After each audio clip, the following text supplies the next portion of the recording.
Master minds commerce చదవాలనుకునే 10th inter విద్యార్థుల తొలి ఎంపిక. ఎస్పీ గారు బాడీని తీసేయమని మెసేజ్ పంపించారు. ఎస్పీ గారు స్పాట్ కు వచ్చి ఇన్వెస్టిగేట్ చేయమని సీఎం గారు ఆర్డర్. చనిపోయిన అమ్మాయి భర్త బై ఎలక్షన్స్ లో పోటీ చేసే వ్యక్తి. అతను ఎలక్షన్ లో గెలవడానికి ఇదో సింపతి. చనిపోయాక ఇంకా చేసేదే ఉంటుంది సార్. సరే నువ్వు జీప్ స్టార్ట్ చేయి, ఇంటి వరకు వెళ్ళి రావాలి.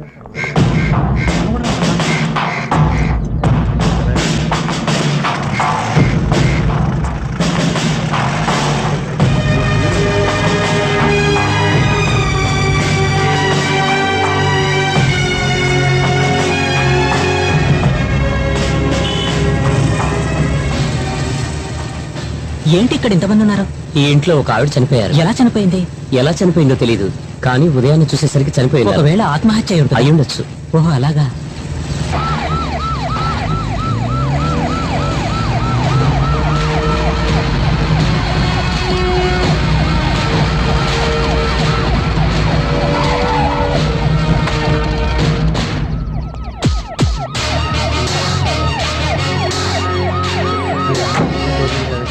సార్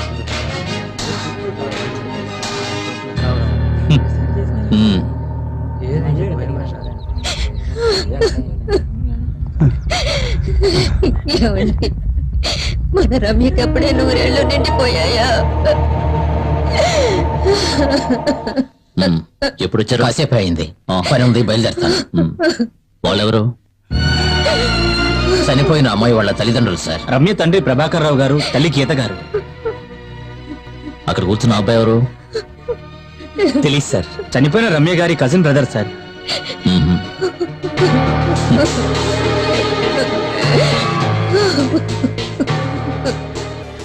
మిగిలిన ఇద్దరు మా అమ్మ నాన్న సార్. ఎందుకు నువ్వెవరు? నా పేరు అశోక్, పక్కనే మా ఇల్లు. ప్రభాకర్ రావు గారు మేము ఫ్యామిలీ ఫ్రెండ్స్ అండి. అయితే ఏంటి? క్రైమ్ సీన్ లో పొలిటీషియన్స్ ఎందుకు? అది కాదు సార్, ఈ పార్టీ. ఏమిటయ్యా పార్టీ? పంపించాయి సార్. Sorry sir.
ఏమిటిది?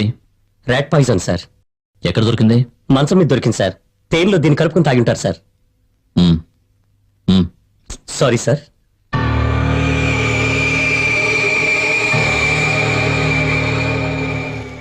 నాకు ఫోన్ చేసినప్పుడు లెటర్ అయితే దొరకలేదని చెప్పారు. అవును సార్, ప్రిలిమినరీ ఇన్వెస్టిగేషన్ లో దొరకలేదు సార్. మేము ఈ టేబుల్లోని డ్రాలో వెతికినప్పుడు ఒక బుక్ లో ఉంది సార్. ఇంతకీ బాడీని ఎవరు ఐడెంటిఫై చేశారు? ఈయనే సార్. ఈమె ఇంటి పని మనిషి సార్. కాస్త ముందుకు రండి. నువ్వు ఇక్కడే ఉంటావా? లేదు, నా పని అయ్యాక ఇంటికి వెళ్ళిపోతాను. సార్ లేనప్పుడు మాత్రం రాత్రులు ఇక్కడే ఉంటాను. రాత్రి నువ్వు ఇక్కడే ఉన్నావంటే సార్ రారని నీకు ముందే తెలుసా? సార్ రారని చెప్పి రమ్య మేడం రాత్రికి నన్ను ఇక్కడే ఉండిపోమని చెప్పారు. సార్ లేనప్పుడు ఇక్కడే ఉంటానని చెప్పావుగా. నేనున్నప్పుడే సార్ వచ్చారు.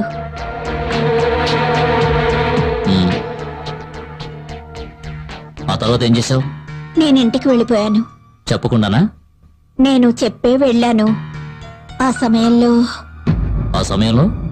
వాళ్ళిద్దరికీ ఘర్షణ జరిగింది. కారణం నాకు తెలీదు. ఏం మాట్లాడుకున్నారు? నాకు సరిగ్గా వినిపించలేదు. ఒకవేళ ఆస్తి విషయంలోనూ డబ్బు విషయంలోనూ గొడవ పడి ఉంటారు. సార్, ఉమ్, టేబుల్ మీద కొంచెం బంగారం ప్యాక్ చేసి ఉంచారు సార్. ఉమ్హు. ఈ రమ్యకి రోజు ఉదయాన్నే లేచే అలవాటు ఉందా? లేదండి, ఉదయాన్నే టీ ఇవ్వడానికి నేనే లేపుతాను. మరి ఉదయాన్నే నువ్వు లోపలికి ఎలా వస్తావు? రాత్రి నేను ఇంటికి వెళ్ళేటప్పుడు తాళం వేసుకొని వెళ్ళిపోతాను. నా దగ్గర ఒక తాళం ఉంది. మళ్ళీ ఉదయాన్నే వచ్చి తలుపులు తెరుస్తాను. మామూలుగా ఆవిడ ఎప్పుడు లేస్తారు? ఆవిడ మామూలుగా ఆలస్యంగానే లేస్తారు. నేను ఉదయం 6 గంటలకు వస్తాను. మేడం గారిని నిద్ర లేపకుండా నా పని నన్ను చేసుకోమని చెప్పారు. ఎవరు చెప్పారు?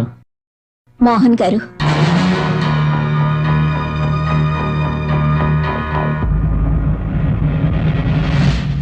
నీ పేరేమిటి? సుమేష్. కాస్త ముందుగారా. నువ్వంత ఉదయాన్నే ఇక్కడేం చేస్తున్నావు? పాలు తీసుకొచ్చాను సార్. నువ్వు పాలవాడివా? నేను చూస్తుంటే అలా అనిపించడం లేదే. లేదు సార్, రోజు మా అన్నయ్య పాలు సప్లై చేస్తాడు. నేను బెంగళూరు నుంచి ఉదయమే వచ్చాను. పాలు సప్లై చేసే టైంకి అన్నయ్య లేవలేదు. అవును, మీ అన్నయ్య ఆలస్యంగా లేవడానికి కారణం ఏంటి? ఇతను చెప్పేది నిజమేనా? నిజమేనండి. ఉమ్. అవును, నీ పేరేమిటి? బాలు. నేను పేపర్ వేస్తుంటాను. నువ్వు ఎన్ని గంటలకు వచ్చావు? 7:30 ఆ ప్రాంతానికండి. ఎప్పుడు ఆ టైంలోనే పేపర్ వేస్తావా? లేదు సార్, ఆ రోజు పేపర్ రావటం లేట్ అయింది. ఎందుకు? పేపర్ రావటం ఎందుకు లేట్ అయిందంటే అదే ఎందువల్ల? లారీ టైర్ పంచర్ అయింది సార్.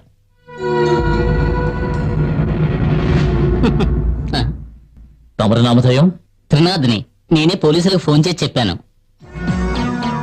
ఓహో, ఈ ఏరియాలో ఏం జరిగినా నీకే ముందు తెలుస్తుందన్నమాట. లేదు సార్, పక్కింట్లో. ఇక్కడి నుంచే ఫోన్ చేసావా? అవును సార్. ఇంకెవరికి ఫోన్ చేసావు? వేరే ఎవరికి చేయలేదు సార్. ఉమ్. ఉదయం ఏం జరిగిందో వివరంగా చెప్తావా?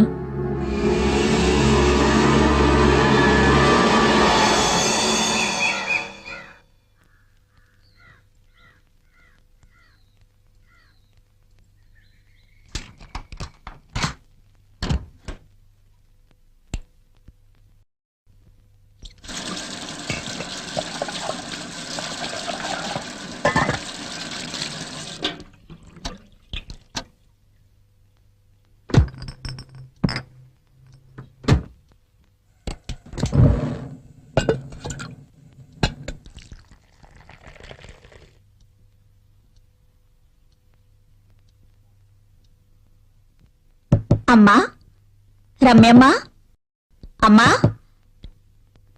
రమ్యమ్మా. అయ్యగారు, అయ్యగారండి, రమ్యమ్మ గారు.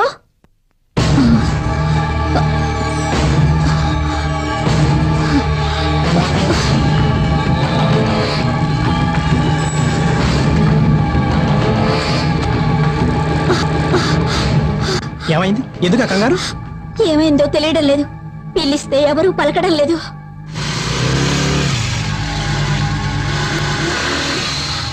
Hi, good morning. సారీ అండి, ఉదయాన్నే అన్నయ్య లేవడం లేట్ అయినందువల్ల పాలు తీసుకురావడం లేట్ అయింది. ఏంటి, ఏమైంది?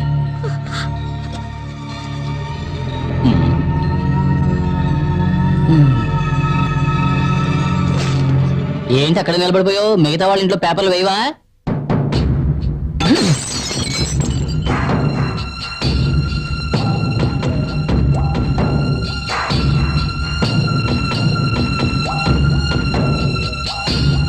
ఇక్కడ ఎవరూ లేరేంటి?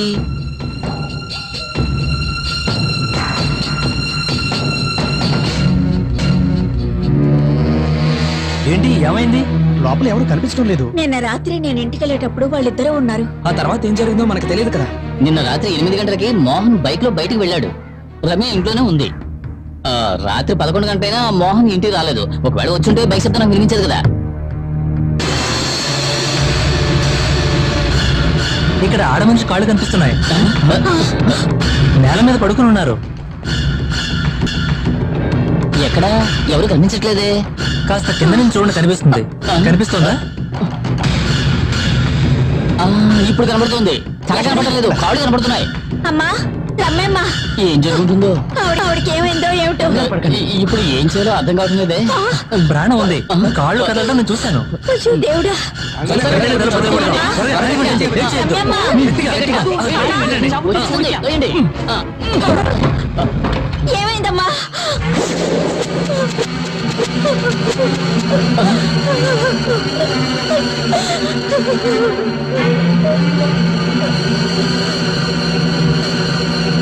ప్రాణం పోయింది. దేవుడా, అమ్మగారిని తీసుకెళ్లిపోయావు. నువ్వే కదా బ్రతుకుందని చెప్పావు. అయ్యో నేను చూశాను. ఏం చూశారు? డ్రెస్ కదిలింది.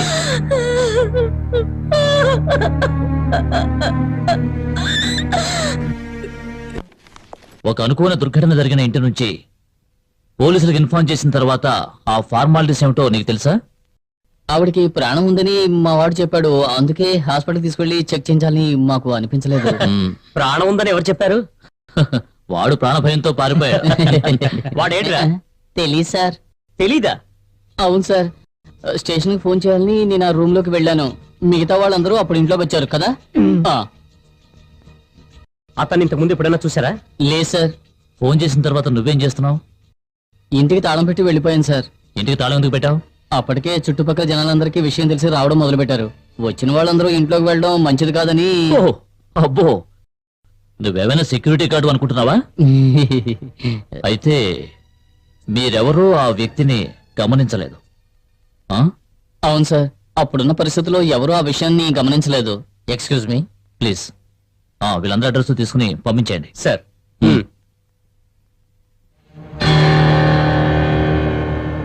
So what's your finding? తలుపుల మీద కిటికీల మీద ఇప్పుడు వెళ్ళిన ఆ నలుగురి ఫింగర్ ప్రింట్స్ ఉన్నాయి. తేనెతో కలిపిన విషం బాటిల్ మీద చనిపోయిన ఆ అమ్మాయి ఫింగర్ ప్రింట్స్ మాత్రమే ఉన్నాయి. రూమ్ లో చాలా చోట్ల ఎవరివో ఫింగర్ ప్రింట్స్ ఉన్నాయి. మోస్ట్ ప్రాబబ్లీ ఆమె హస్బెండ్ అయి ఉండొచ్చు. What about him? Mister Mohan trace out చేశారా? లేదు సార్, మొబైల్ స్విచ్ ఆఫ్ చేసింది. అయితే ఆయన ఎక్కడికి వెళ్ళి ఉంటారో? ఎక్కడికి వెళ్ళారో తెలియట్లేదు సార్. పోస్ట్ మార్టం ఏర్పాట్లన్నీ పూర్తయ్యాయి. సార్, మిస్టర్ మోహన్ గారి ప్రింట్స్ ఆయన ఆఫీస్ లో ఉంటుందేమో. Sure, you can do that. Sir. Shall I leave now sir? Post mortem అయిన తర్వాత ఫ్యామిలీ మెంబర్స్ ఇన్ఫార్మ్ Sir. చేయాలి. You get the post mortem report and come to my office. We will discuss there. వీలైతే mister Mohan ని direct గా కలవడానికి ప్రయత్నించండి. విషయం చెప్పినప్పుడు ఆయన ఫీలింగ్స్ ని గమనించండి. That's very important. సార్. నాకు విషయం తెలిసింది, కానీ ఇప్పటికీ నేను అది నమ్మలేకపోతున్నాను. మోహన్ ఇది ఎలా తట్టుకోగలడు? ఎస్పీని స్పాట్ కి డైరెక్ట్ గా వెళ్ళి ఎంక్వైరీ చేయమన్నాను. And I'm waiting for his call. Sir, Mohan మీకు పర్సనల్ గా తెలుసా? తెలుసు, కానీ అతను ఎటువంటి తప్పు చేయడని నా నమ్మకం. మనిషి అన్నాక తప్పు చేయడం అనేది. అది కాదండి, మోహన్ మాత్రం అలాంటివాడు కాదు. He's a man of principles. నాకు 5 ఏళ్ల క్రితమే మోహన్ పరిచయం అయ్యాడు. అప్పుడే మేము రూలింగ్లోకి వచ్చాం. విశాఖ పరిసరాల్లో పేదలకి స్థలాలు ఇద్దామనుకున్నాం. మా పార్టీలోనే కొందరు దాన్ని వ్యతిరేకించారు. మోహన్ వాళ్ళతో ఏకీభవించలేదు. దాని గురించి పెద్ద వివాదం అయింది. సొంత పార్టీలో గొడవల్ని రేకెత్తిస్తున్న ఇలాంటి వాళ్ళని బహిష్కరించాలి. సార్, 80 కుటుంబాలు అంటే ఉజ్జాయింపుగా 300 మంది జీవిస్తున్నారు. మారి మారి వస్తున్న రాజకీయ నాయకుల వాగ్దానాలే తప్ప వారికి మంచి చేసిన వారంటూ ఎవరూ లేరు. వారి గురించి ఆలోచించింది లేదు. సార్, కూలి పని చేసుకుని జీవిస్తున్న కష్టజీవులు తలదాచుకోవడానికి వారికున్న ఏకైక ఆస్తి ఆ పూరి గుడిసెలు మాత్రమే. వాటిని నేలమట్టం చేసి వారిని నడి రోడ్ల నిలబెట్టి ఇక్కడ ఎవరు ఫ్యాక్టరీ నిర్మించడం అక్కర్లేదు, అందుకు మేము అంగీకరించము కూడా. సార్, ఈ ఫ్యాక్టరీ మన ఊళ్ళో మొదలు పెడితే ప్రజలకే కాకుండా మన పార్టీకి కూడా మేలు జరుగుతుంది. అవును మరి. ఆ కాలనీలో నివసించే వాళ్ళలో 90% పైగా అపోజిషన్ పార్టీకి సంబంధించిన వాళ్ళు. స్థలం కేటాయించే సమయంలో ఆ కాలనీ వాళ్ళు ఆయనకు ఎదురు తిరుగుతారు. ఆ తర్వాత వచ్చే జనరల్ ఎలక్షన్స్ లో వాళ్ళందరి ఓట్లు మనకి సానుకూలంగా మారతాయి. సార్, ఇలా చేయటం వల్లే రాజకీయ నాయకుల మీద ప్రజలకి నమ్మకం పోయింది. వంతులు వేసుకుని రాజకీయ నాయకులు మోసం చేయడం వల్లే ప్రజలకి మనమంటే అసహ్యం కలుగుతోంది. రాజకీయం ఒక చదరంగం లాంటిది మిస్టర్ జాన్. మన తెలివితేటలతో ఎదుటి వాళ్ళను ఎలాగైనా దెబ్బతీయాలి. గెలిచేవాడిని వెన్నుపోటు పొడిచేవాడే రాజకీయ నాయకుడు. లేదు సార్, ఆ రోజులు మారిపోయాయి. ప్రజలు ఇప్పుడు తెలివి మీరిపోయారు. మన రాష్ట్రంలోని ప్రజలకు స్వయం ఉపాధి కల్పిస్తామంటూ కళ్ళబొల్లి మాటలు చెప్పి వారిని దోచుకుంటున్న విషయం అందరికీ తెలిసిపోయింది. స్వలాభాల కోసం కొత్త పార్టీలను సృష్టించి నీతి తప్పి నడుస్తున్న రాజకీయ నాయకుల్ని జనం తరివి తరివి కొడుతున్నారు. అది మనం గుర్తుంచుకోవాలి. జనాన్ని మరచి మనం ప్రవర్తిస్తే వాళ్ళు ప్రతిఘటిస్తారు, ప్రతీకారం తీర్చుకుంటారు. ఆ సంఘటన జరిగిన తరువాత మోహన్ కుమార్కి శ్యామిలికి మధ్య విభేదాలు తలెత్తాయి. జరిగిన జనరల్ ఎలక్షన్లో మోహన్ కుమారు నామినేట్ అయ్యాడు. ఆ సమయంలో మోహన్ తీసుకున్న నిర్ణయం నా మనసుని హత్తుకుంది.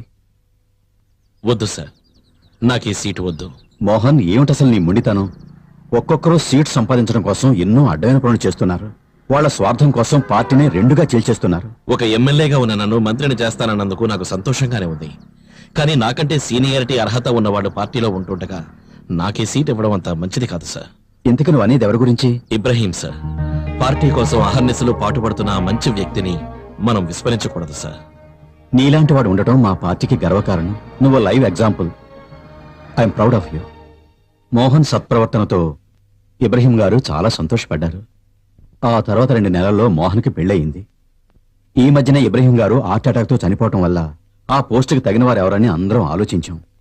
పార్టీలో కొంతమంది వ్యతిరేకతను తెలియజేసినా మోహన్కి ఆ స్థానాన్ని ఇవ్వాలని మేము నిర్ణయించాం.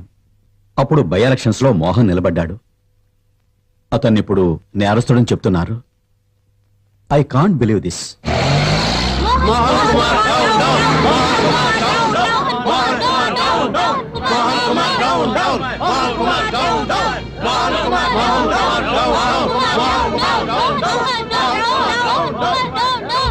రండి.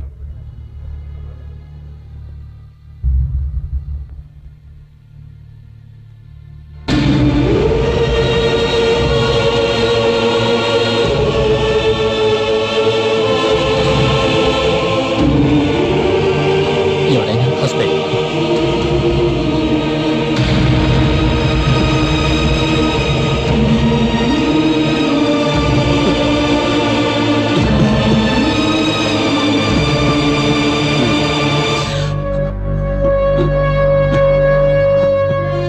ఏంటి సార్? బాడీని మీరు తీసుకెళ్లొచ్చు. చనిపోయిన ఆవిడ భర్త ఎటువంటి వారు? ఎందుకు? చనిపోయిన ప్రదేశంలో ఒక సూసైడ్ నోట్ దొరికింది. అందులో Mohan నిలబడకు.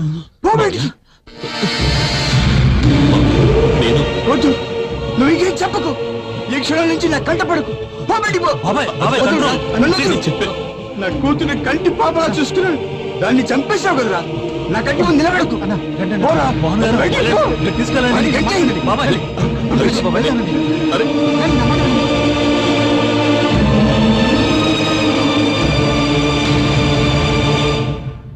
Sir, post mortem report లో ఆ అమ్మాయి 20 గ్రాముల రెడ్ పాయిజన్, 3 నిద్ర మాత్రలు ఉపయోగించినట్టు తెలిసింది సార్.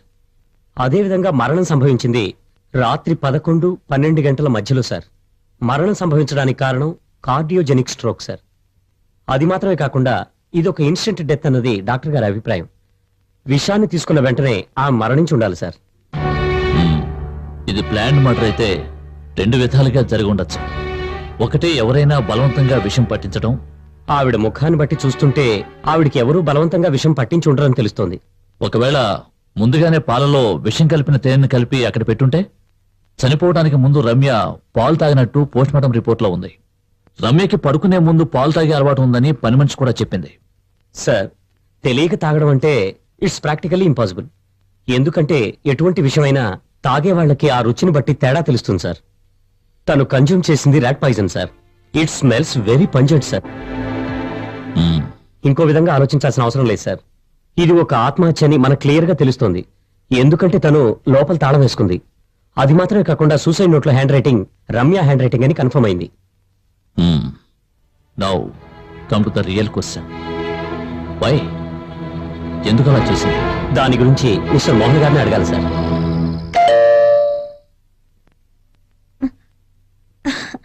మీరు ఊరికి వెళ్ళలేదా? లేదు. మీరు రారనుకుని జానకిని ఇక్కడే ఉండమని చెప్పాను. రేపు ఉదయాన్నే వెళ్ళాలి.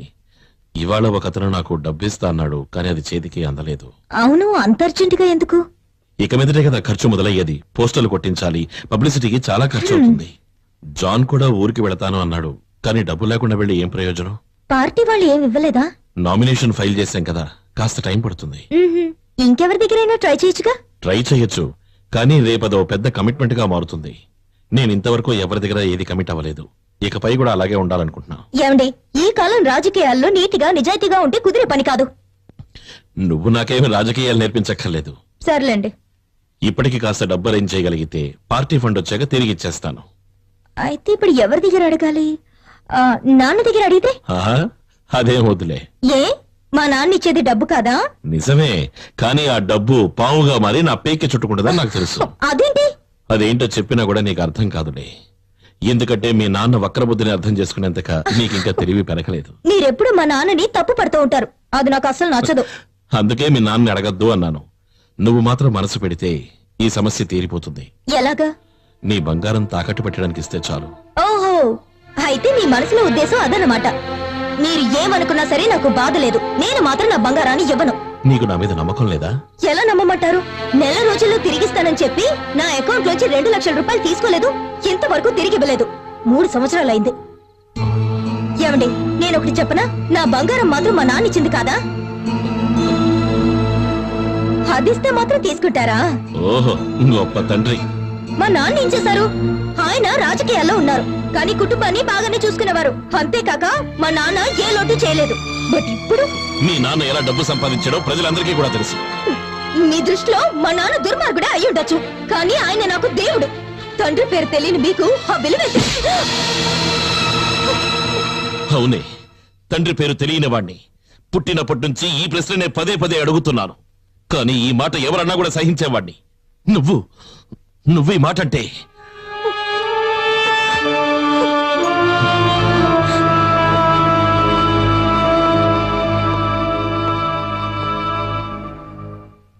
Mister Mohan, you are under arrest.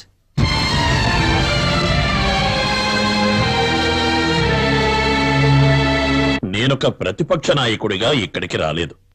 ఈయన నాకు స్నేహితుడే కాకుండా మా పార్టీలో ఓ క్యాండిడేట్. తను మీతో ముఖ్యమైన విషయం గురించి మాట్లాడాలట. చెప్పండి. నా కూతురు మరణం ఆత్మహత్య కాదు సార్, తను అలా చెయ్యదు కూడా, దాన్ని చంపేశారు. మిస్టర్ ప్రభాకర్, ఎస్పీ నాతో మాట్లాడారు. డీజీపీ గారు, ఆ ఎస్పీ గురించి నాతో మాట్లాడకండి. అతని గురించి నాకు బాగా తెలుసు. తను ఓ పెద్ద మోసగాడు.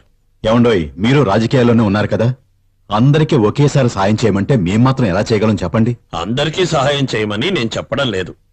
మీ సహాయం కోరి వచ్చిన ఇతరికి సహాయం చేయడం అన్నది మీ బాధ్యతని మర్చిపోకండి. ఆయనకి అన్యాయం జరిగిందని ఎవరు చెప్పారు? Sir, SP James Joseph Mohan నిరపరాధని అందరితోటి రహస్యంగా చెప్పిన విషయం నాకు బాగా తెలుసు.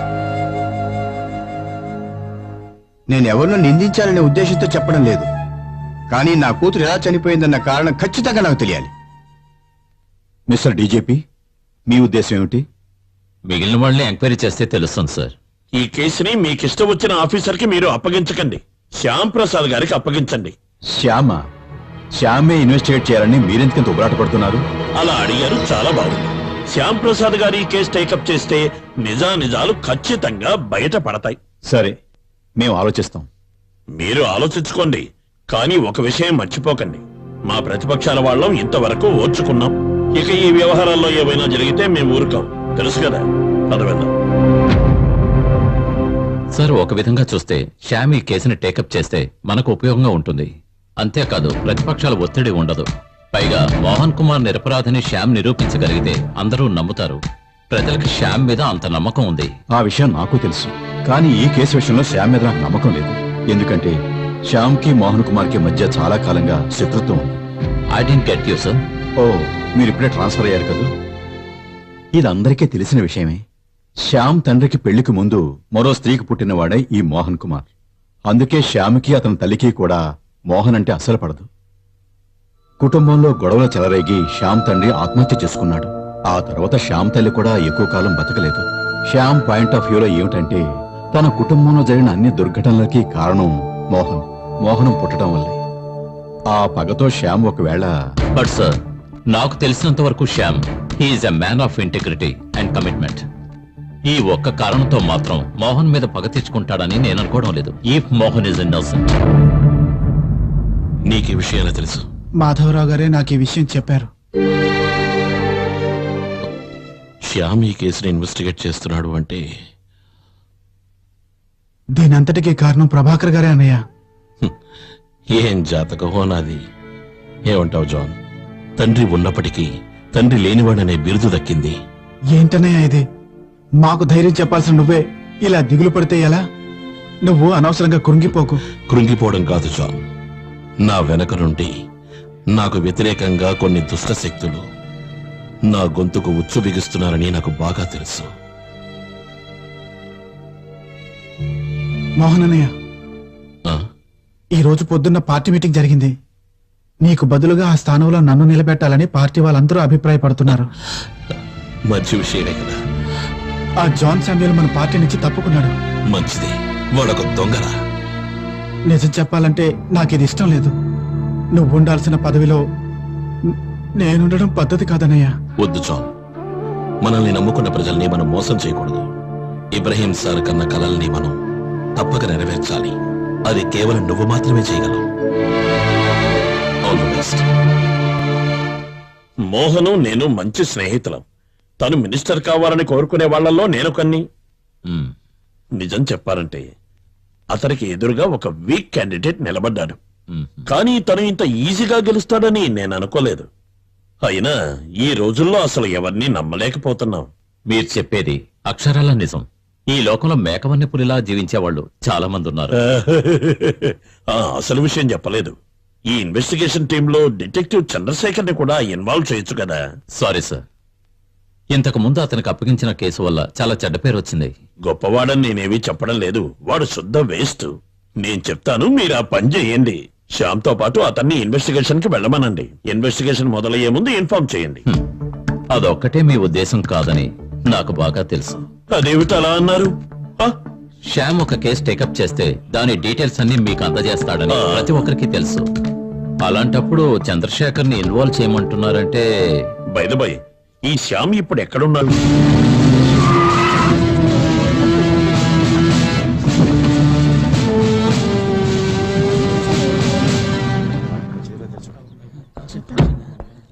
ఈయనెవరు? ఈయన డిటెక్టివ్ చంద్రశేఖర్. ఈయన లుక్స్ అవి చూస్తుంటే డిటెక్టివ్ లా లేడే. లుక్కులోనే కాదు, అతని బ్రెయిన్ కూడా అంతే. ఇతను ప్రతిపక్ష నాయకుడు బామ్మర్ది, అందుకే ఎంత పోస్ కొడుతున్నాడు. సార్, ఏమిటి ఇక్కడ ఎంతమంది ఉన్నారు? పార్టీ మీటింగా లేక సినిమా షూటింగా? సార్, వీళ్ళందరూ మిస్టర్ శ్యామ్ ప్రసాద్ గారిని కలవాలని. ఆయన కోసం ఎదురు చూడడానికి ఆయన ఏమైనా మెగాస్టారా? Stupid fellows. శ్యాంప్రసాద్ అంటే వీడు శ్యామ్ ప్రసాద్ ఏంటి? వీడు ఒక పనికిరాని వేస్ట్ క్యాండిడేట్.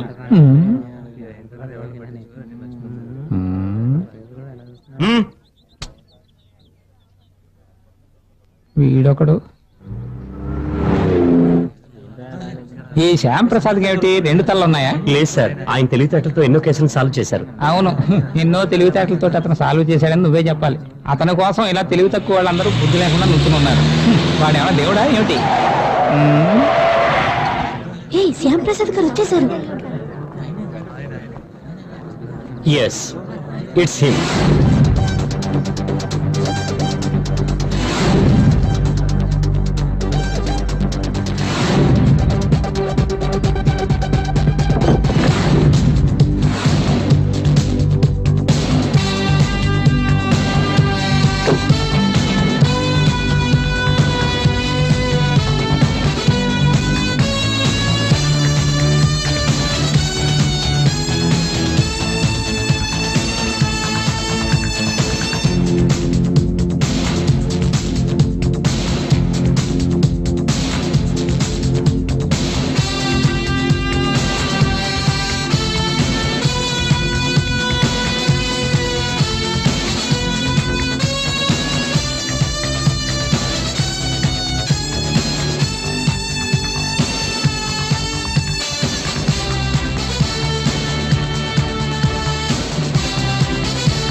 మీరు చెప్పినట్టుగానే క్రైమ్స్ ని రీసెర్చ్ చేశాను సార్.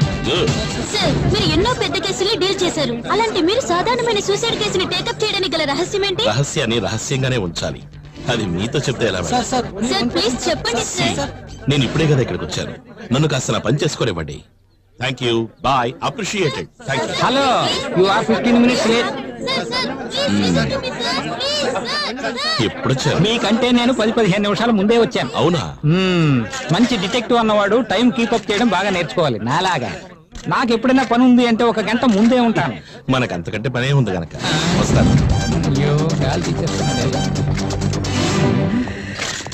ఈయన వెనకాల పెడితేనే మంచిది.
దీన్ని కనిపెట్టడానికి పోలీస్ డిపార్ట్మెంట్ లో ట్రైనింగ్ డాగ్స్ ఎన్నో ఉన్నాయా తెలియదు అనుకుంటా. I'm sorry.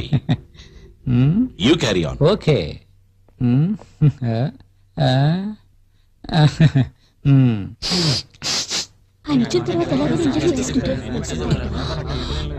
టెరెస్ వెళ్ళడానికి ఇటు కాకుండా వేరే దారి ఏమైనా ఉందా? వేరే సార్లు ఉండడానికి ఇది ఏమైనా అంతర్జాతీయ ఎయిర్పోర్టే? దొంగ తూపులు చూడకుండా ధైర్యంగా లోపలికి వెళ్ళొచ్చు కదా పత్రికల వాళ్ళ దగ్గరికి.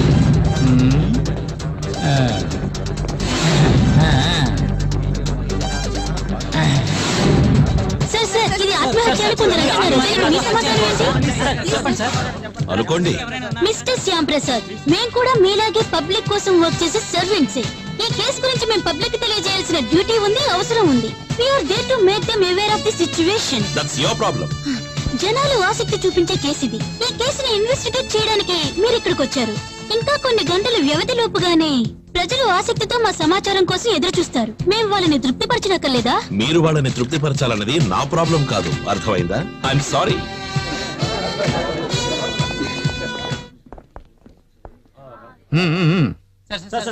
చెప్పండి సార్, మీకు ఏం కావాలో నన్ను అడగండి.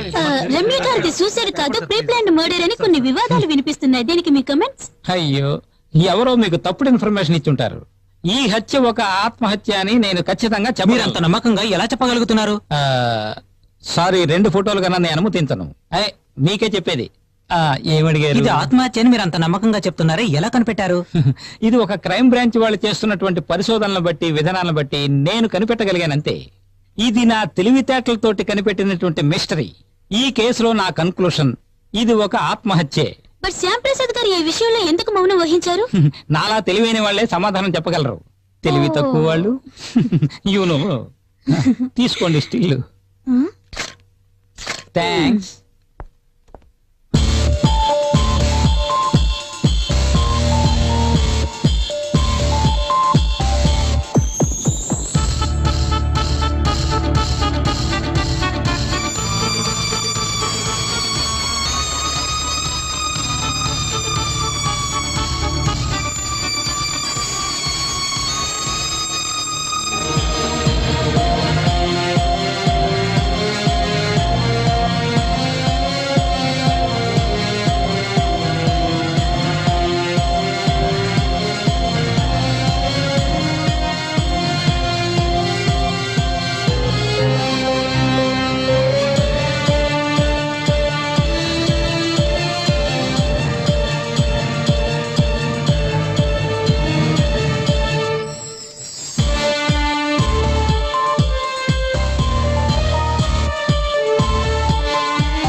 చూస్తున్నాను సార్, ప్రాబ్లమ్స్ ఏం లేవు.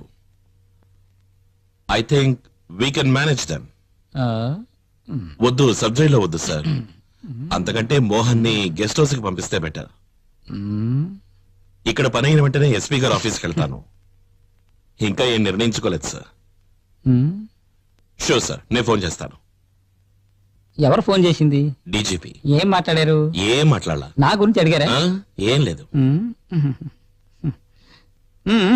Usual findings: presence of barbiturate, zinc phosphate, pale yellow color eyelids, kidney failure, contracted muscles, etc.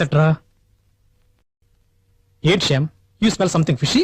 నోను, కేసుని కాస్త జాగ్రత్తగా స్టడీ చేయమని high command orders. So usual formalities, that's all. Doctor, I have few doubts. నాకు కూడా. As for forensic reports, Ramya stomach లో sleeping pills and rat poison presence ఉన్నాయి కదా? Am I correct doctor? It's pretty clear. Then my question is, వీటిలో ఏ poison వల్ల రమ్య మరణం సంభవించింది? Rat poison. That's the point. అందులో జింక్ ఫాస్ఫేట్ ఉండడం వల్ల రమ్య మరణించింది. స్లీపింగ్ పిల్స్ లో అంత హెవీ డోసేజ్ ఏమి ఉండదు. అంటే రమ్య నిద్ర పోయిన తర్వాత తీసుకుని ఉంటుందంటారా? Come on doctor, answer my question. అది నాకెలా తెలుస్తుంది? మీరే కదా కనిపెట్టాలి. ఈయన ఎక్కడి నుంచి పట్టుకొచ్చారు? అయ్యో, ఇది ఒక ఇన్సిడెంట్ అయ్యిండొచ్చు అని మీరు చెప్పారని నేను విన్నాను. Yes, but that was an off the record comment. Rat poison తీసుకున్న ఎన్నో కేసులు నేను చూశాను. వెంటనే చనిపోయిన వాళ్ళు కొందరు, కొన్ని గంటల తర్వాత చనిపోయిన వారు కొందరున్నారు. That depends upon the body condition and the amount of poison consumed. ఈ కేసులో రమ్య వెంటనే చనిపోవడానికి కారణం నథింగ్ బట్ కార్డియోజెనిక్ స్ట్రోక్. అందరి మరణం ఒకేలాగా ఉండదు కదా. మీ ఉద్దేశం ఎంత క్వాంటిటీ ఆఫ్ పాయిజన్ కన్స్యూమ్ చేసి ఉండొచ్చు? 10 grams of zinc phosphate. What's your opinion about this quantity? 10 గ్రాములు అంటున్నప్పుడు 5 grams కే మనుషులు చనిపోతారు. 10 grams అంటే చాలా ఎక్కువ డోసేజ్.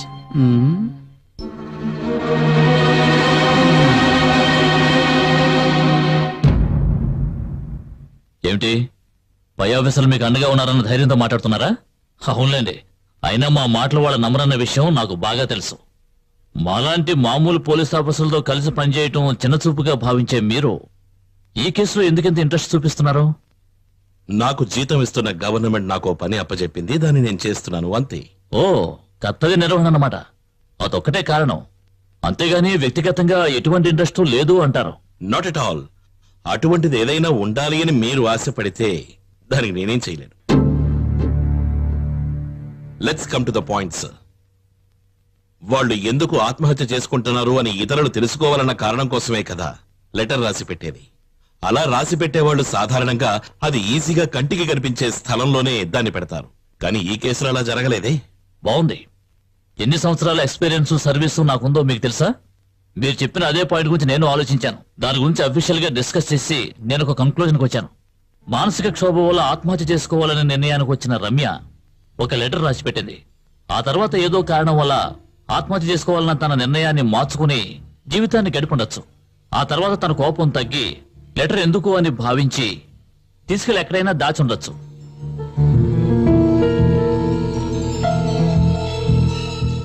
రమ్యది ఆత్మహత్య అన్న నిర్ణయానికి రావడానికి చాలా కారణాలున్నాయి. రమ్యకి తెలియకుండా తన చేత విషం తాగించడం అసాధ్యం. బలవంతంగా పట్టించారనడానికి సూచనలు లేవు. తను పడుకునే ముందు తలుపు లాక్ చేసుకుంది. అది మాత్రమే కాదు, ఆవిడ చనిపోవడానికి కొద్ది సమయం ముందు నిద్ర మాత్రలు మింగి రైట్ పాయిజన్ కన్స్యూమ్ చేసింది. సార్, నాకున్న డౌట్ ఆత్మహత్య లెటర్ కు సంబంధించింది. దాని గురించి మీకు ఎక్స్ప్లెనేషన్ ఇచ్చాను కదా. సి మిస్టర్ శ్యామ్, ఆ హ్యాండ్ రైటింగ్ రమ్యదేనని 100% ప్రూవ్ అయింది. కానీ హ్యాండ్ రైటింగ్ ఎక్స్పర్ట్స్ ఒట్టి దద్దమ్మలనేది మీ అభిప్రాయమా? సార్, రాసిన తర్వాత తన నిర్ణయాన్ని మార్చుకుని గనక ఉంటే దాన్ని వెంటనే చింపి పారేసి ఉండాలి కదా. అలా ఎందుకు చేసింది అన్నది మీరు నిర్ణయించుకోండి. That's your headache.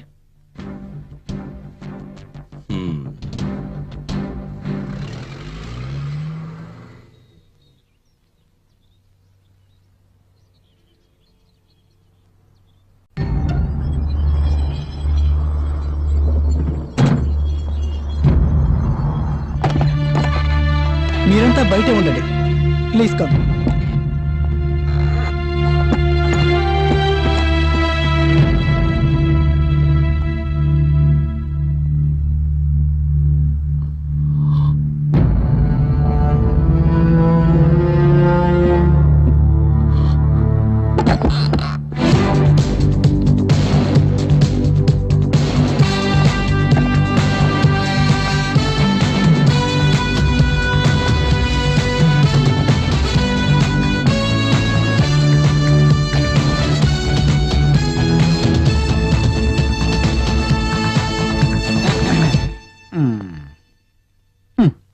ప్లీజ్.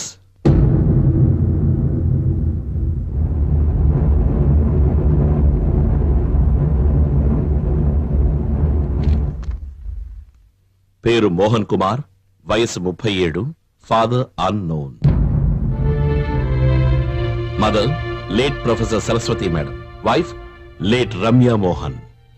పెళ్లి చేసుకుని 3.5 సంవత్సరాలైనా పిల్లలు లేరు. అసలు పిల్లలు లేకపోవడం ఏమిటి? ఆ? అలా అలా అని కాదు, ఫ్యామిలీ ప్లానింగ్ ఏమన్నా? ఇంత త్వరగా వద్దని నిర్ణయించుకున్నాము. పెళ్లి జరిగి 3.5 సంవత్సరాలు అయింది కదా, ఇంకా లేట్ అయితే రిస్కే. కొన్ని సందర్భాల్లో నాకు కొన్ని కేసులు తెలుసు, అందుకోసం. మిస్టర్ మోహన్, 3.5 సంవత్సరాలు గడిచిన మీ వైవాహిక జీవితంలో సంఘటన జరిగిన రాత్రి తప్ప మీ భార్యాభర్తలు ఇంకెప్పుడు గొడవ పడలేదనే మీరిచ్చిన వాగ్మూలం నమ్మశక్యంగా లేదు. ఎంత అన్యోన్యమైన దంపతులైనా సరే వారి మధ్య చిన్న చిన్న గొడవలు తప్పవు. అవి సహజంగా జరుగుతున్నవి. I think you are lying. No, నేను చెప్పిందంతా నిజమే. Sorry, I cannot believe this and I won't. తెలుసులే, ఎవరు నమ్మినా కూడా నువ్వు మాత్రం నమ్మవని. Excuse me, my name is Shyam Prasad and you have to call me sir. You have to answer my questions. నా గురించి మీ మనసులో ఉన్నటువంటి ఒపీనియన్స్ వ్యక్తపరచక్కర్లేదు. పాత విషయాల్ని మనసులో పెట్టుకుని మాట్లాడటం మంచిది కాదు. పాత విషయాల్ని మనసులో పెట్టుకుని ఇన్వెస్టిగేట్ చేయడానికి వస్తే నేను ఇలాగే కదా మాట్లాడగలను. మిస్టర్ మోహన్ కుమార్, తమరు ప్రసంగాలు చేసినటువంటి సభ కాదు ఇది. ఇక్కడ నేను మిమ్మల్ని అడిగే ప్రశ్నలకి సమాధానం చెప్పక తప్పదు. అది సరైన సమాధానం కాదు. నేను మిమ్మల్ని ఎమోషనల్ బ్లాక్మెయిల్ చేస్తున్నాను అనుకుంటే అది మీ తప్పు. నిజం రాబట్టడానికి నేను ఎంతవరకైనా పెడతాను. నా ముందున్నది ఎవరు ఏమిటి అనే దాని గురించి నేను అస్సలు ఆలోచించను. Because I don't care. You should care because I'm innocent. Oh, you are innocent. I'm sorry, నాకు అది తెలియదు చూడండి. అందుకేనా మరి ఈ విధంగా లెటర్ రాసి ఆత్మహత్య చేసుకుంది మీ భార్య? And your story collapses at this juncture. There are two options. Either you cooperate with me or I'll make you cooperate with me. Is that clear? Is that clear?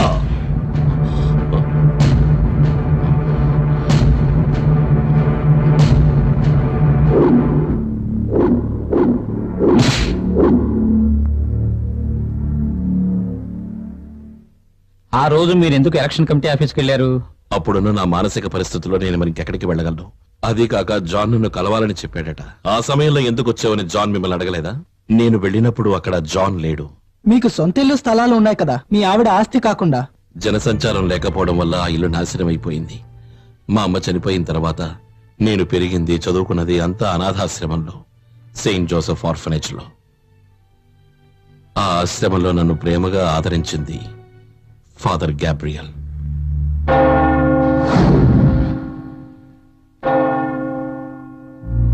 Mohan జీవితం చాలా విషాదంతో అలుముకున్నది. అతన్ని చిన్నప్పటి నుంచి ఆ దేవుడు ఎన్నో కష్టాలు పెట్టాడు. వాడు 12వ ఏట నా దగ్గరకు వచ్చాడు. చదువు మీద శ్రద్ధ ఎక్కువ.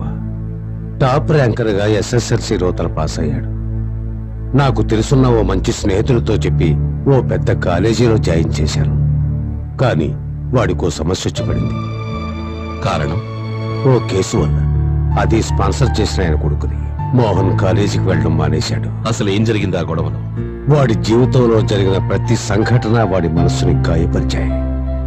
అలాంటి ఎన్నో సందర్భాల్లో వాడిని నేను ఓదారుస్తూ ఉండేవాడిని. విధి వాడి జీవితంతో ఆడుకుంది శ్యామ్. వాడి జీవితంలో మార్పు రావాలని నేను కోరుకున్నాను. అందుకే వాడిని నేను కౌన్సిలింగ్ కి పంపించాను. ఆ తర్వాత వాడి జీవితం ఓ మలుపు తిరిగింది. పోస్ట్ గ్రాడ్యుయేషన్ ఫస్ట్ క్లాస్ లో పాస్ అయ్యాడు.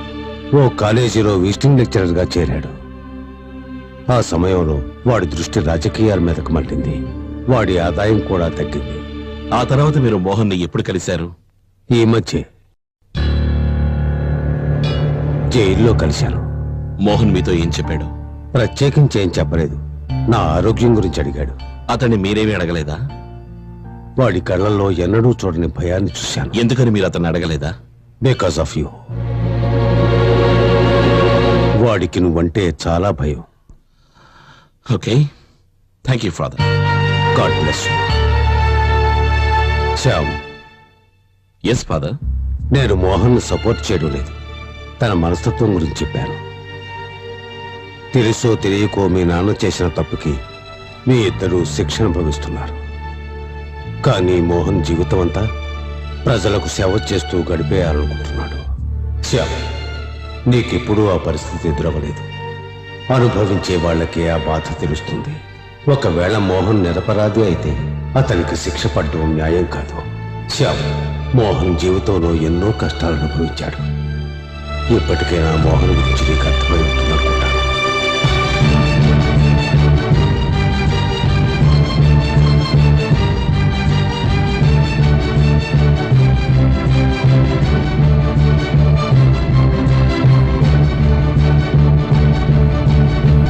రమ్య మోహన్ ఇష్టపడ్డానికి కారణం? నాకు తెలియదు సార్.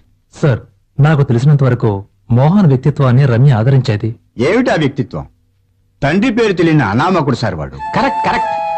పిల్లనిచ్చే చోట 4 తరాలు చూడాలంటారు సార్. తండ్రి ఎవడో తెలియని వాడికి క్యారెక్టర్ ఉంటుంది సార్. Very correct. సార్, మీకు విషయం తెలుసా? నా కూతుర్ని పెళ్లి చేసుకున్నాక వాళ్ళు ఒక చిన్న ఇంట్లో కుటుంబం ప్రారంభించారు. అల్లారు ముద్దుగా పెంచుకున్న నేను ఆ పరిస్థితి చూసి బాధపడ్డాను. ఒక మంచి లొకాలిటీలో ఉన్న చక్కటి ఇల్లు అద్దెకి తీసుకుని వాళ్ళిద్దరిని అక్కడ ఉండమని నేను చెప్పాను. నా కూతురు ఎన్ని రోజులు కష్టపడిందో నాకు తెలుసు. మీ అమ్మాయి రమ్య అక్కతేనా? అవును. వేరే పిల్లలు, ఐ మీన్ మగపిల్లలు? మగపిల్లాడైనా ఆడపిల్లైనా నాకు తను ఒకతే సార్. దాన్ని కాస్త వాడు. ఇంక నేను ఎవరి కోసం జీవించాలి సార్? ఆ రూమ్ లోనే కూర్చుని కన్నీరు మున్నీరుగా విలపిస్తూనే ఉంది నా భార్య.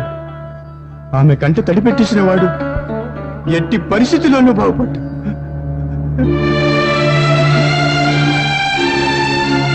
సార్, మీరు తప్పుగా అనుకోకండి. రమ్య గురించి మాట్లాడేసరికి బాబాయ్కి బాధ కలిగింది. మీకు కావాల్సిన వివరాలు నేను చెప్తాను. మీరు? నా పేరు సురేష్. రమ్యకి కజిన్ బ్రదర్ని. నేను రమ్యకి పెదనాన్న కొడుకుని. ఇక్కడ ఏం చేస్తుంటారు? నేను ఇక్కడ బాబాయ్కి బిజినెస్ లో సహాయం చేస్తూ ఉంటాను. ఓ, అసిస్టెంట్. సురేష్, మీరు పొలిటీషియనా? అది కాదు, కానీ రాజకీయాల్లోనూ మీరు సహాయం చేస్తూ ఉంటారు. అవును. అయితే మీరు ఆలినాలుగా సహాయకర్త అన్నమాట. అటువంటిది ఏమీ లేదు. ఏమీ లేకపోవడం ఏమిటి? అది కాదు, రమ్య చనిపోయిన తర్వాత బాబాయ్ని దగ్గర నుండి చూసుకుంటున్నాను. కోట్ల కొద్దీ ఆస్తున్న వాళ్ళని చూసుకోవడానికి ఒక డమ్మీగాడు ఒకడు ఉండాలి కదా, అంతే కదా? రమ్య వ్యక్తిగా ఎటువంటి వారు? ఐ మీన్ ఆమె యొక్క నేచర్? బేసికల్లీ చాలా సాఫ్ట్ టైప్, బట్ తనకి బాగా మొండితనం ఎక్కువ. రమ్య వివాహం was it an arranged marriage? అదొక అరేంజ్డ్ లవ్ మ్యారేజ్ అని చెప్పొచ్చు సార్. రమ్య కాలేజీలో డిగ్రీ చేసేటప్పుడు మోహన్ గారు అదే కాలేజీలో లెక్చర్ గా చేసేవారు. ఇద్దరి మధ్య పరిచయం ఏర్పడింది. కొన్నాళ్ళ తర్వాత వాళ్ళిద్దరి మధ్య ప్రేమ పెరిగింది. బాబాయ్ రమ్యకి పెళ్లి చేస్తానన్నప్పుడు తను మోహన్ చేసుకుంటానంది. అది తెలిసిన వెంటనే మేమందరం ఆశ్చర్యపోయాం. ఈ విషయం తెలిసి బాబాయ్ చాలా కోపడ్డారు. ప్రభాకర్ గారికి ఈ వివాహంలో ఇష్టం లేదా? అవును సార్. కారణం పూర్తిగా తెలియదు. ఓ రాజకీయ నాయకుడిని పెళ్లి చేసుకుంటే నువ్వు సుఖపడలేవని బాబాయ్ చెప్పారు. అదే కాకుండా మోహన్ తండ్రి ఎవరో తెలియపోవడం కూడా పెద్ద ఇష్యూ అయింది. అందుకే రమ్య తనని పెళ్లి చేసుకోవడం బాబాయ్కి ఇష్టం లేదు.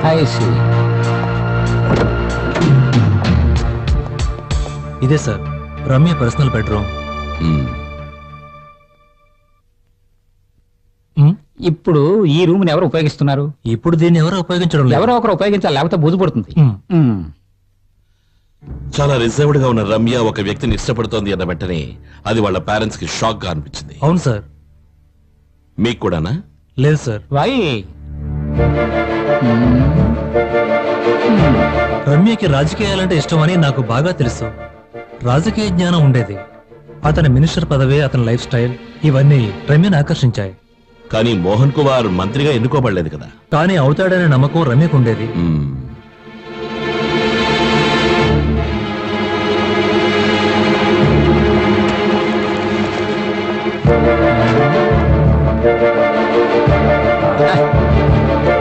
ప్రభాకర్ గారికి ఇష్టం లేదు అని చెప్పారు కదా, ఆయన ఎంతవరకు వ్యతిరేకించారు? జరిగింది ఏంటంటే మోహన్ కి రమ్యకి పెళ్లి జరిపించమని జాన్ అని అతను వచ్చి అడిగాడు.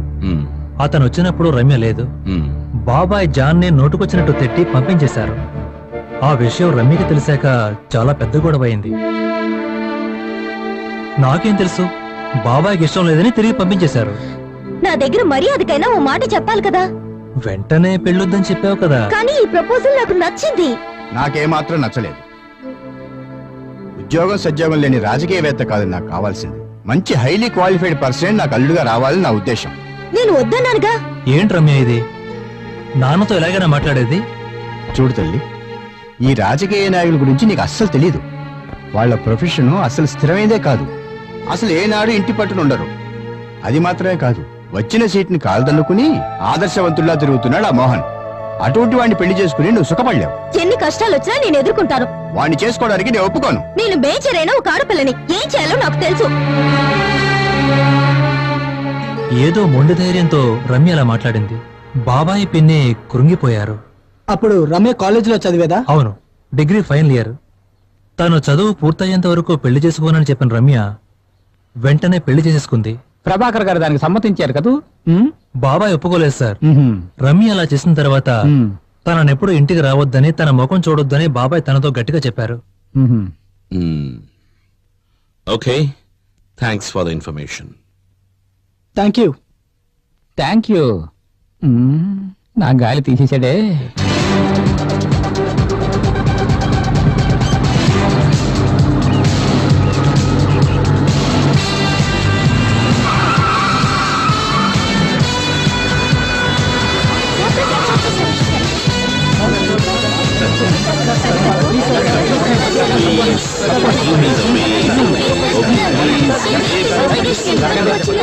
ఇది ఒక ఆత్మహత్య అని లోకల్ పోలీస్ తీసుకున్న నిర్ణయం సరైనది. నేను ఈ విషయం ఆ రోజే చెప్పాను కదా, మైక్ తెలివైన వాళ్ళు బాగా చెప్పగలరని చెప్పాను. తెలివి లేని వాళ్ళు ఏం చెప్పగలరు? ఈ ఇన్ఫర్మేషన్ గురించి మాకు ఆల్రెడీ తెలిసిందే. ఇంకేమైనా? సారీ, ఇంతకు మించి నేనేం చెప్పలేను. మీరు ఇంకా ఏమైనా తెలుసుకోవాలనుకుంటే సార్ అడిగి తెలుసుకో. అంటే మీరు ఇంకా డౌట్ఫుల్ గానే ఉన్నారనమాట. నో, రమ్య ఎందుకు ఆత్మహత్య చేసుకున్నది అనే విషయం కనిపెట్టాలి. No more questions. Thank you, bye.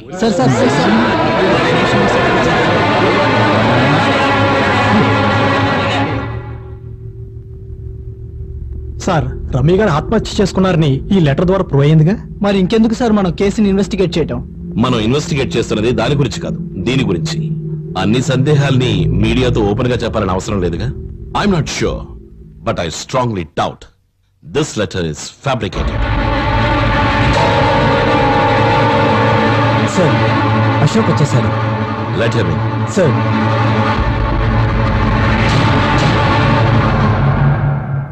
ఎప్పట్లా కాకుండా ఆ రోజు పాలు ఇంకొకరి చేత పంపించడానికి కారణం? అంతకు ముందు రోజు రాత్రి నేను ఫ్రెండ్స్ తో సినిమాకి వెళ్ళాను. అందుకే మరుసటి రోజు ఉదయాన్నే నేను లేవలేకపోయాను. కాబట్టే నేను టైంకి పాలు తీసుకెళ్లి ఇవ్వలేకపోయాను సార్. నేను వెళ్ళలేనప్పుడు మా ఇంట్లో వాళ్ళు గాని లేదా పని వాళ్ళు గాని తీసుకెళ్లి ఇస్తారు సార్. అందుకే పాలు మా తమ్ముడు తీసుకెళ్లి ఇచ్చాడు సార్. ఆ రోజు అందరికీ మా తమ్ముడే పాలు సప్లై చేశాడు సార్. ఎన్ని ఇళ్లకి పాల సప్లై చేస్తూ ఉంటారు? ఇళ్లకు సప్లై చేయం సార్, మిల్క్ సొసైటీస్ లో ఇస్తూ ఉంటాం. మరి మోహన్ ఇంటికి మాత్రం ఎందుకని? రమ్య వాళ్ళ నాన్నగారు ప్రభాకర్ రావు గారు మా నాన్నగారు స్నేహితులు. వాళ్ళకి మాత్రం రోజు సప్లై చేస్తూ ఉంటాం. Okay, thank you very much for your time. You may go. Thank you sir. Excuse me mister Ashok, సంఘటన జరిగిన రాత్రి సినిమాకి వెళ్ళానని చెప్పారు కదా, ఎలా వెళ్ళారు మీరు? బైక్ లో. ఒంటరిగానా? ఫ్రెండ్స్ తో. ఏ సినిమాకి? నోట్బుక్. ఏ షోకి? సెకండ్ షోకి. థియేటర్? బ్రహ్మాంబ కాదు జగదాంబ. వెళ్ళొచ్చు. శ్యామ్ ఏమని చెప్పాడు? చెప్పాడు లెటర్ ఫ్యాబ్రికేటెడ్ అయి ఉంటుందని అన్నాడు. అంటే ఏమిటి అర్థం? అర్థం తెలియకపోతే నువ్వెందుకు ఉద్యోగం చేయను? అలా అంటారా? ఆ లెటర్ ఫోర్జరీ అంటున్నారు. అలా అంటే ఏమిటి అర్థం? మోహన్ కుమార్ నిరపరాధనే కదా. అది సరే, కానీ అసలు మీరు ఇంత తెలివి తక్కువారని అనుకోలేదా? తెలివైన వారని అనుకోలేదు.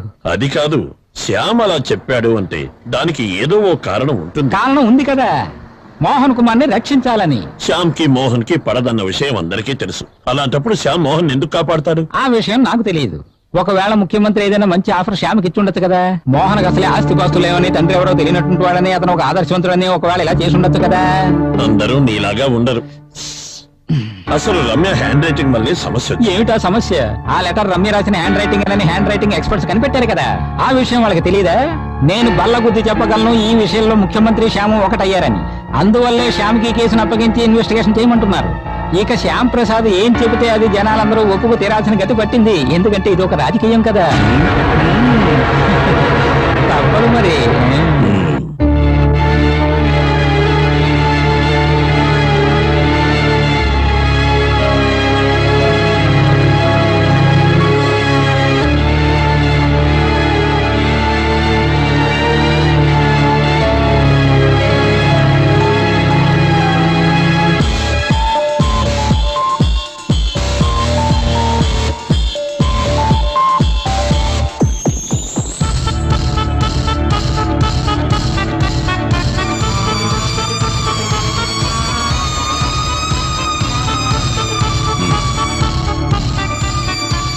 సార్ టెర్రస్ మీద దొరికిన ఫుట్ ప్రింట్స్ తో పాటు రాక్స్ అండ్ పౌడర్ 4 కలిసి ఉన్నాయి.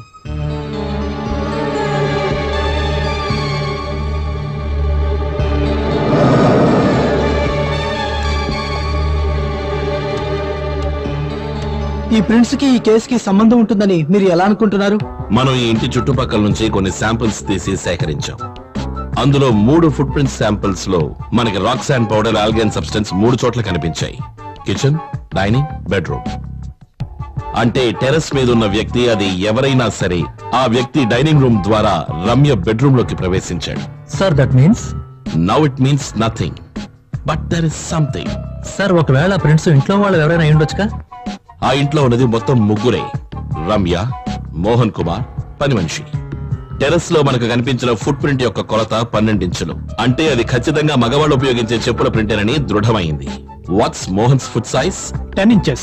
అయితే మరి అది ఇంట్లో వాళ్ళది కాదు. Shyam here. Ya sir. Okay sir, వెంటనే వస్తాను. ఏంటి సార్? Call from headquarters. Basheer sir. Dead బాడీని ముందుగా చూసిన 4 వాంగ్మూలాలు నిజమా కాదా అని తెలుసుకోవాలి. సార్. అరవింద్ సార్. సంఘటన జరిగినటువంటి ఇంటికి చుట్టుపక్కల రాక్ శాండ్ ని టెస్ట్ చేయాలి. Sir. By the time Rajeev నువ్వు గ్రామంలో ఉన్న కొంతమందిని ఇన్వెస్టిగేట్ చేసి విషయాలు తెలుసు. Yes, sir. Specially Mohan, Ramya and her family. Anything and everything related to them. With due respect sir, ఆత్మహత్య లెటర్లో నాకు అనుమానం ఉంది అని నేను చెప్పింది నిజమైంది. ఇంకా మీరు మా చెవుల్లో పూలు పెట్టడానికి ప్రయత్నించకండి. హ్యాండ్ రైటింగ్ లో తేడా ఉందంటే దానికి అర్థం ఇంకెవరో రాశారనే కదా. అలాంటప్పుడు మోహన్ కుమార్ నిరపరాధనే కదా. ఆ లెటర్ లోని హ్యాండ్ రైటింగ్ రమ్యదనని హ్యాండ్ రైటింగ్ ఎక్స్పర్ట్స్ నిర్ధారణ చేశారు కదా.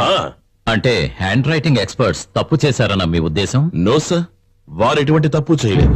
హ్యాండ్ రైటింగ్ ఎక్స్పర్ట్ చెప్పింది నిజమేనంటూ హ్యాండ్ రైటింగ్ మాత్రం ఫోర్జరీ చేశారంటుంటే ఇది ఎలా కుదురుతుంది? ఆ లెటర్ చూసి నాకు కలిగిన కొన్ని అనుమానాలు మీతో చెప్తాను. Just a minute sir.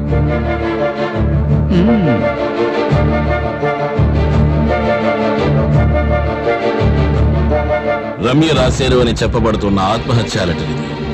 భర్త బాధను తట్టుకోలేక ఆత్మహత్య చేసుకుంటున్నాను అని రమ్య ఈ లెటర్లో రాశారు. సాధారణంగా ఆత్మహత్య చేసుకునే వాళ్ళు ఎందుకోసం చేసుకుంటున్నారో, దాని కారణాలు ఏమిటి అని వివరంగా లెటర్లో రాస్తారు. ఈ లెటర్లో వివరణ ఉంది, కానీ పూర్తిగా లేదు sir. This letter is two short. మరి చచ్చిపోవాలనుకునే వాళ్ళ నవల్స్ రాస్తారా? మిస్టర్ శ్యామ్, అన్ని డీటెయిల్స్ రాయాలని రూల్ ఏం లేదుగా? లేదు సార్.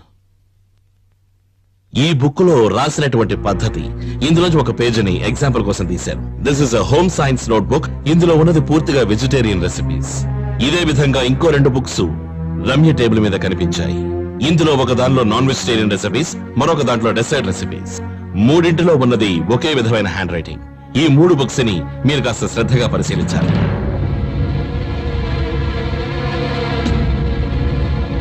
ఈ 3 మీకు ప్రత్యేకంగా ఏమైనా కనిపిస్తోందా? చెప్పండి.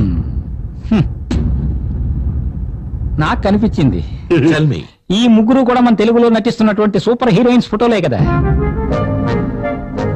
సంఘటన జరిగిన ఇంట్లోనూ రమ్య పుట్టింటిలో ఉన్న పుస్తకాలని పరిశీలించగా నాకొక విషయం అర్థమైంది. చక్కటి హ్యాండ్ రైటింగ్ ఉన్న రమ్య తన బుక్స్ ని ఎంతో శ్రద్ధగా ఉంచుకుంటుంది అని. అదే గనక నిజమైతే మరణం సంభవించిన ఇంటిలోంచి తీసిన ఈ పుస్తకం మాత్రం, ఆత్మహత్య లెటర్ రాసి ఉంచిన ఈ పుస్తకం మాత్రం ఎందుకు ఇలా మడిచి ఉంచారు? It's a folding mark and it's fresh. ఈ అనుమానమే ఆ లెటర్ గురించి ఇంకాస్త తెలుసుకోవడానికి నన్ను ప్రేరేపించింది. And I have got enough evidence to clarify my doubts. Suicide note లో ఉన్న హ్యాండ్ రైటింగ్, ఈ బుక్ లో ఉన్న హ్యాండ్ రైటింగ్ ఒకటే అన్నది నిజమే. హ్యాండ్ రైటింగ్ ఎక్స్పర్ట్స్ ఎటువంటి తప్పు చేయలేదు. బట్ ఈ బుక్స్ రమ్యవి కావు, అదే విధంగా హ్యాండ్ రైటింగ్ కూడా.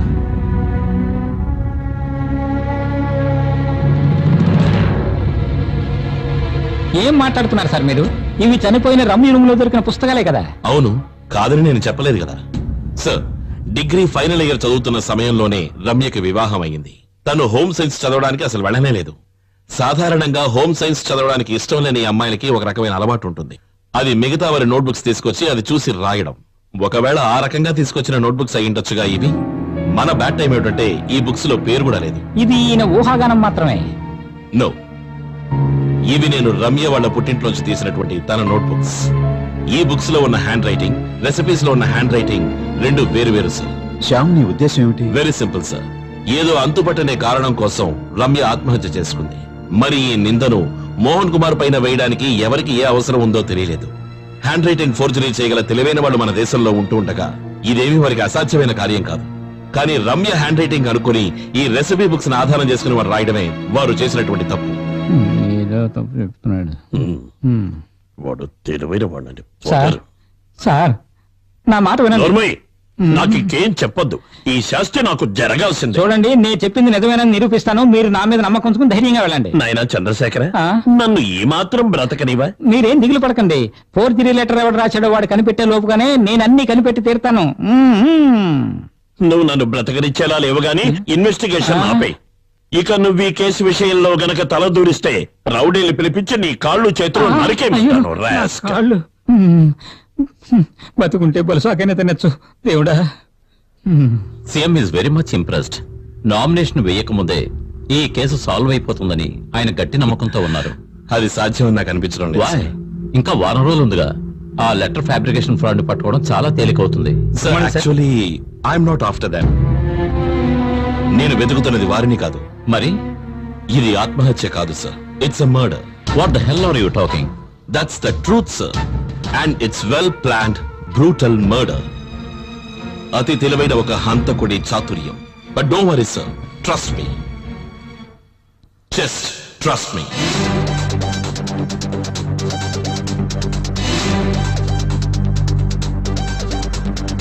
ఆ రమ్య ఎటువంటి వ్యక్తి?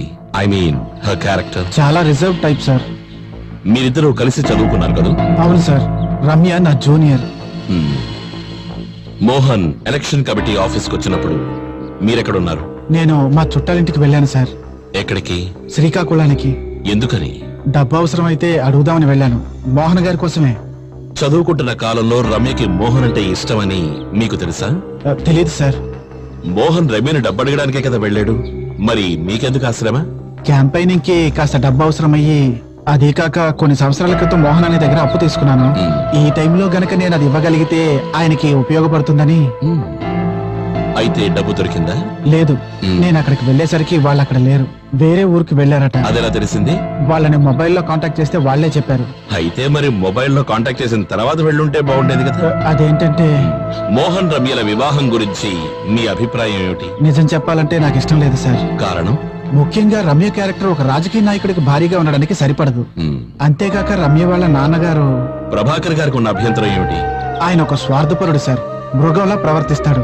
డబ్బు సంపాదించడం కోసం ఎన్ని దుర్మార్గాలకైనా ఒడిగడతాడు. Okay John, thank you. Welcome. And all the best mister John for the by election. Thank you sir. Impossible. It's impossible. మీరు చెప్పినట్టుగానే అన్ని యాంగిల్స్ లోనూ అన్ని పాసిబిలిటీస్ ఆలోచించాను. ఇది ఆత్మహత్యనని నాకు గట్టి నమ్మకం. I'll explain sir. సార్, ఎలుక విషయంలో ఉన్నటువంటి జింక్ ఫాస్ఫైడ్ అనే రసాయన పదార్థమే అందులోని పాయిజనింగ్ ఫ్యాక్టర్. 5 గ్రాముల జింక్ ఫాస్ఫైడ్ చాలు ఒక మనిషి మరణించడానికి. కానీ అటువంటి కేసుల్లో మనిషి చనిపోయేది 10-12 గంటలు గడిచిన తరువాత. డోసేజ్ ఎక్కువయ్యే కొద్దీ మరణం కూడా చాలా త్వరగా సంభవిస్తుంది. రమ్య విషయంలో మరణం చాలా త్వరగా సంభవించింది. అంటే రమ్య శరీరంలోకి 5 గ్రాముల డోసేజ్ కంటే ఎక్కువగానే వెళ్ళింది. Yes, it is that. Forensic report ప్రకారం రమ్య శరీరంలో 10 గ్రాముల జింక్ ఫాస్ఫేట్ ఉన్నట్టుగా మెన్షన్ చేశారు. ఫారెన్సిక్ రిపోర్ట్ లో ఇంకో విషయం కూడా చెప్పారు. రమ్య శరీరంలోకి వెళ్ళినటువంటి ర్యాట్ పాయిజన్ తాలూకు quantity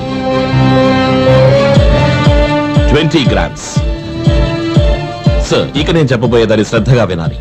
as per government rules ఎలుక విషయంలో జింక్ ఫాస్ఫేట్ 2 గ్రాములు మాత్రమే యూజ్ చేయాలి. దట్ మీన్స్ 20 గ్రాముల ఎలుక విషయంలో 2 గ్రాముల జింక్ ఫాస్ఫేట్ కంటే ఎక్కువగా ఉండడానికి ఛాన్సే లేదు. అంటే 20 గ్రాముల ఎలుక విషం కలిసిన రమ్య శరీరంలో 10 గ్రాములు అంటే 50% జింక్ ఫాస్ఫేట్ ఎలా వచ్చింది? శ్యామ్, కాస్త అర్థమయ్యేలా చెప్పు. బాటిల్లో ఉన్న విషం డోసేజ్ కాదు, రమ్య శరీరంలోకి వెళ్ళింది. ఐ స్ట్రాంగ్లీ సస్పెక్ట్ హంతకుడు ఖచ్చితంగా 2 సార్లు రమ్యకు విషం ఇచ్చుండాలి. తేనె ఎలుక విషం కలిసిన మిశ్రమమే బాటిల్లో ఉన్నది.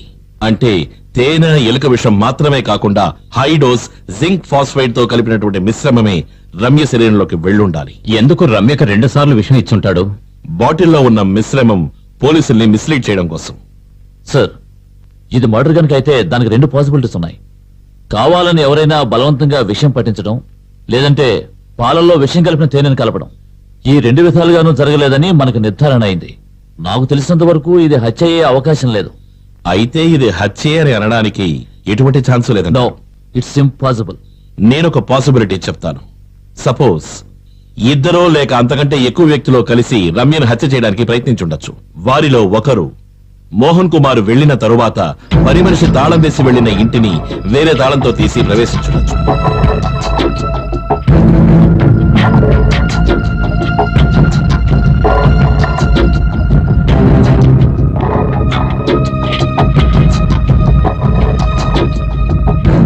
రమ్య రూములో లేని సమయం చూసి ఆమె మంచం కిందన దాక్కుని ఉండుండొచ్చు.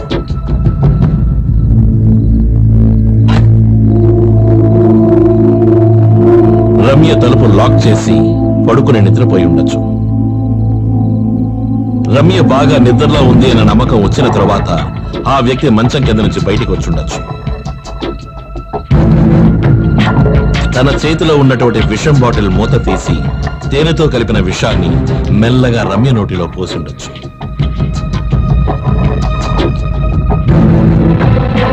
ఆ తర్వాత తను విషం కలిసిన మరో బాటిల్ ని బెడ్ మీద విసిరుండొచ్చు. అలా చేసిన తర్వాత మళ్లీ మంచం కిందకి వెళ్లి దాక్కుని ఉండుండొచ్చు. అతనితో పాటు వచ్చిన కొంతమంది వ్యక్తులు హంతకుడి కోసం బయట వెయిట్ చేస్తూ ఉండుండొచ్చు.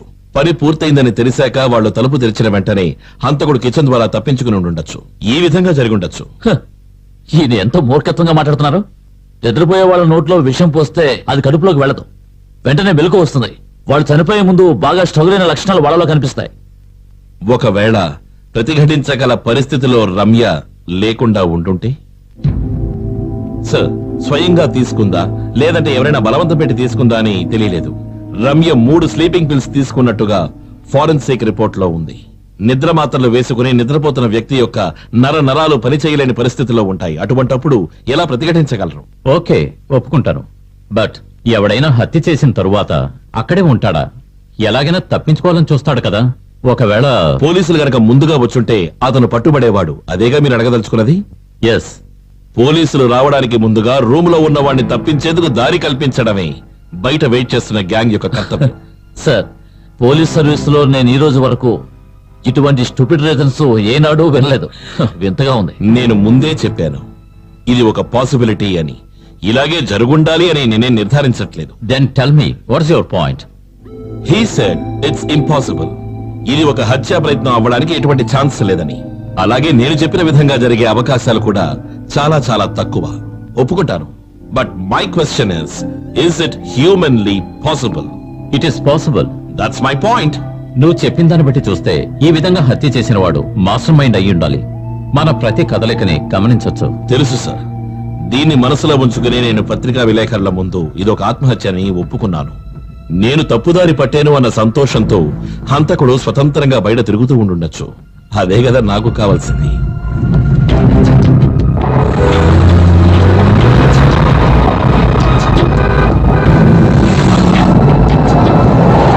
తను పాపం చాలా అమాయకురాడు సార్. అప్పుడప్పుడు కాస్త మొండిపట్టు పట్టినా నేనంటే తనకెంతో ప్రేమ. హాబీస్ మెయిన్లీ రీడింగ్, నవల్స్ చదువుతూ ఉంటుంది. రమ్యకు నిద్ర మాత్రలు వేసుకునే అలవాటు ఏమైనా ఉందా? అలవాటంటూ ప్రత్యేకంగా లేదు. ఒక్కొక్కసారి వేసుకోవడం నేను చూశాను. రమ్యకు రాజకీయాలంటే ఇష్టం లేదు కదూ? రాజకీయాల గురించి తనకి బాగా తెలుసు. She was a good critic. మీరు మంత్రి అవ్వాలి అనుకున్నప్పుడు రమ్య అందుకు బాగా వ్యతిరేకించింది కదూ? ఇక్కడే ఒక కాంట్రడిక్షన్, ఒక వైవిధ్యం. ఆశలు ఆశయాలు వేరు వేరు. అంటే మీ రాజకీయ ప్రొఫెషన్ తో అభిప్రాయ భేదాలు మీ ఇద్దరికి ఉండడమే కాకుండా మీరు ఒక ఎమ్మెల్యేగానో మంత్రిగానో అవ్వడం తనకి ఏమాత్రం ఇష్టం లేదు. కానీ మీకు సీటు దొరికింది, విజయం కూడా దృఢమయ్యింది. అటువంటి పరిస్థితుల్లో రమ్య ఎందుకని మీకు డబ్బు ఇవ్వడానికి అంగీకరించలేదు? ఇంతకు ముందు ఒకసారి తన అకౌంట్లోంచి 2 లక్షల రూపాయలు ఒక అవసరం కోసం తీసుకున్నాను. నేను దాన్ని తిరిగి తనకి ఇవ్వలేకపోయాను. దేనికోసం 2 లక్షల రూపాయలు తీసుకున్నారు? నిజం చెప్పాలి. రాజకీయ అవసరాల కోసమనే తనతో చెప్పి తీసుకున్నాను, కానీ అది ఒక వ్యక్తికి అప్పు ఇవ్వడం కోసం తీసుకున్నాను. ఎవరికి? జాన్కి. జాన్ తీసుకున్న ఒక లోన్ రెవెన్యూ రికవరీ అయిపోయింది. ఆ విషయం ఎందుకని రమ్యకు తెలియకుండా దాచారు? తనకి నిజం చెప్తే ఒప్పుకోదన్న భయంతోనే. డబ్బు మీకు అవసరమైనప్పుడు జాన్ని అడిగారా? లేదు, జాన్ దగ్గర డబ్బు లేదని నాకు బాగా తెలుసు. ఒకే పార్టీలో ఉంటున్నప్పటికీ మోహన్ కుమార్కు మీకు ఆశయాలకు సంబంధించి అభిప్రాయ భేదాలు ఉండేవి కదూ? రాజకీయాల్లో ఇలాంటివన్నీ సహజమే కదా. కానీ వ్యక్తిగతంగా మా ఇద్దరి మధ్య ఎటువంటి సమస్య లేదు. మోహన్ కుమార్ భార్య ఆత్మహత్య చేసుకున్న విషయం మీకెప్పుడు తెలిసింది? ఉదయం ఏ టైంలో? 9:30, 10 గంటల మధ్య ఫోన్ చేసి చెప్పారు. ఎవరు చేసి చెప్పారు? Election committee convener Krishna. అప్పుడు మీరేం చేశారు? నేను వెంటనే మోహన్ వాళ్ళ ఇంటికి వెళ్ళాను. మిస్టర్ కృష్ణ మీతో ఏం చెప్పారు? మోహన్ భార్య రమ్య విషం తాగి ఆత్మహత్య చేసుకున్నారని. Okay, thank you for your time mister Samuel. Welcome sir. It's a nice house.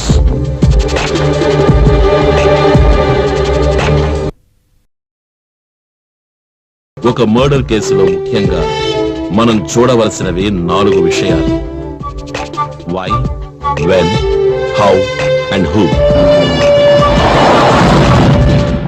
ఈ కేసులో వెన్ అనే ప్రశ్నకు పూర్తిగాను, హౌ అనే ప్రశ్నకు కొంతవరకు మనకి సమాధానం తెలుసు. ఇక మిగిలింది who and why. Let's start with why. అంటే ఎందుకని రమ్యని చంపాలి? What is the motive? Any idea, suggestions? Sir, మనం ఏదైనా అనుమానపడ్డా ఒకవేళ ఊహ అవుతుందేమో. ఎస్, ఊహించాలి. 24 ఏళ్లు ఉన్న ఒక యువతి, 3 సంవత్సరాల 9 నెలల దాంపత్య జీవితం హత్య చేయబడింది. అందులోనూ ప్లాన్ మర్డర్. ఏమైంటుంది ఆ మోటివ్? సార్, ఒకవేళ మోహన్ కుమార్ గారు వ్యక్తిగత కక్ష వల్ల హత్య చేశారేమో. పాసిబుల్. సార్, మోహన్ కుమార్ ఏ మోటివ్ తో తన భార్యని హత్య చేసుంటాడు? క్యారెక్టర్ అసాసినేషన్, వ్యక్తి హత్య. మరణానికంటే గొప్ప శిక్ష ఏముంది? సార్, వేరే ఏదైనా ఛాన్సెస్ ఉండొచ్చుగా. ఒకవేళ రమ్యకి గాని మోహన్కి గాని కిట్టిన వారు ఎవరైనా ఈ హత్య చేసి ఉండొచ్చుగా. అంటే ఇది ఒక ఆత్మహత్య అని అనిపించే విధంగా రమ్యను హత్య చేసినటువంటి ఒక వికృత స్వభావం మోహన్స్ క్యారెక్టర్ అసాసినేషన్. ఒకే దెబ్బకి 2 పెట్టారు కదూ? అయ్యుండొచ్చు సార్. It's possible. కానీ హత్య చేసిన తరువాత ఆ హత్య చేసిన వ్యక్తే సూసైడ్ నోటీస్ రాసి దాన్నెందుకు ఏదో ఒక రెసిపీ నోట్బుక్ లో దాచి ఉంచాలి? దాన్ని ఆ బాడీ పక్కనే పారేసి ఉండొచ్చు కదా, to make it more realistic and believable.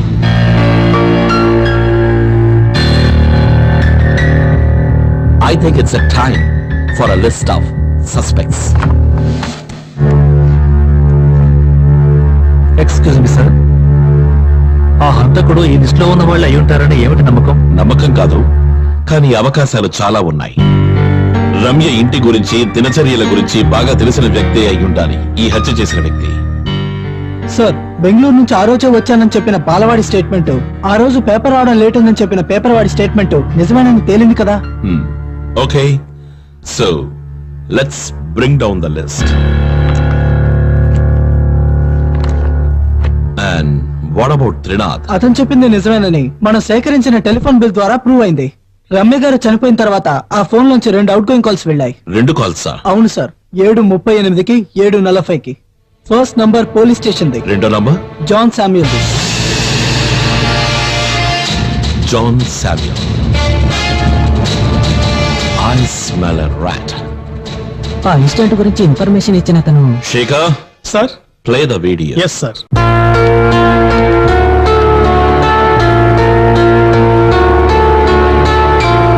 వేరే ఇంకెవరికైనా ఫోన్ చేసావా? వేరే ఎవరికి చేయలేదు సార్. స్టేషన్ కి ఫోన్ చేసిన తర్వాత ఆ ఇంటికి తాళం పెట్టి మా ఇంటికి వెళ్ళిపోయాను. ఒకవేళ త్రినాథ్ కాకుండా వేరే ఎవరైనా చేస్తుంటే? త్రినాథ్ ఫోన్ చేయడానికి వెళ్ళినప్పుడు మిగతా వాళ్ళందరూ బయటికి వెళ్లిపోయారని త్రినాథే కదా చెప్పాడు. అంతేకాకుండా 2 కాల్స్ కి మధ్య 2 నిమిషాల వ్యవధి ఉంది. That means the second call was an immediate one. Basheer sir, Samuel పేరుతో ఉన్న అన్ని ఫోన్ల యొక్క కాల్ డీటెయిల్స్ నాకు కావాలి వెంటనే. Yes sir. And I want that Trinath tomorrow first thing in the morning. Please. ఎందుకు సార్ నన్ను మళ్ళీ పిలిపించారు? మామూలుగా పోలీస్ వాళ్ళకి ఇన్ఫార్మ్ చేసిన తర్వాత ఆ చుట్టుపక్కల వాళ్ళకి ఇన్ఫార్మ్ చేయాలి కదా, కానీ మీరు ఎందుకు అలా చేయలేదు? హత్య జరిగిన విషయం ఎవరికైనా చెబితే లేనిపోని గొడవలు జరుగుతాయన్న భయంతో ఈ ఇంటికి తాళం పెట్టి వెళ్ళిపోయాను. ఆ టైంలో మీరు జాన్ శామ్యూయల్ కి ఫోన్ చేశారు. మీరు ఫోన్ చేశారనే కదా శామ్యూల్ మాతో చెప్పాడు. అవును సార్, నేనే ఫోన్ చేసి చెప్పాను. కానీ మీరు హత్య జరిగిన ఇంట్లోంచి ఫోన్ చేసి చెప్పలేదు కదూ? లేదు సార్, నేను మా ఇంట్లోంచి చేశాను. అబద్ధం. లేదు సార్, నేను చెప్పేది అబద్ధం. బషీర్, సార్,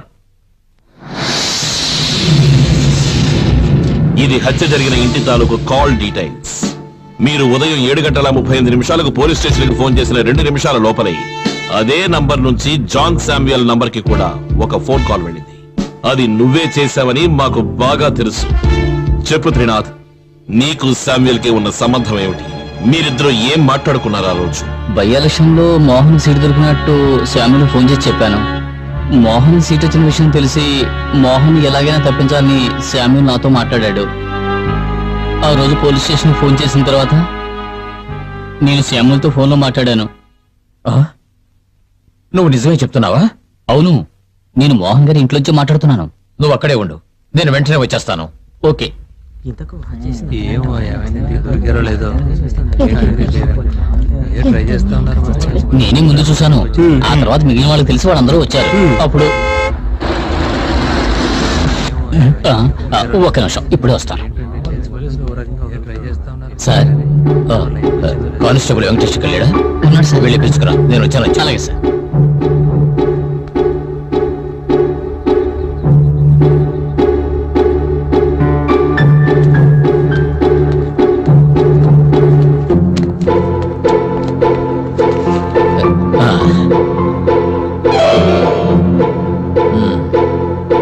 శ్రీనాథ్, నువ్వు వెళ్ళు. మరి ఎందుకని నువ్వు ముందు అబద్ధం చెప్పావు? శామ్యూల్ గారు నన్ను కలిసిన విషయం ఇంకెవరితో చెప్పొద్దని నాతో చెప్పారు. శామ్యూయల్ తో మాట్లాడిన తర్వాత మీరేం చేశారు? నేను మా ఇంటికి వెళ్ళిపోయాను సార్. మళ్ళీ నువ్వు ఆ ఇంటికి ఎప్పుడు తిరిగి వచ్చావు? ఎస్పీ గారు వచ్చినప్పుడు. అప్పుడు అక్కడ శామ్యూల్, వెంకటేష్ ఇద్దరు ఉన్నారు కదూ? ఉన్నారు. అప్పుడు మీరు ఎవరో 3 వ్యక్తులతో మాట్లాడుతున్నానని చెప్పారే, వాళ్ళు ఎక్కడ ఉంటారు? మా పక్కింట్లోనే sir. Aravind, yes sir. Get them.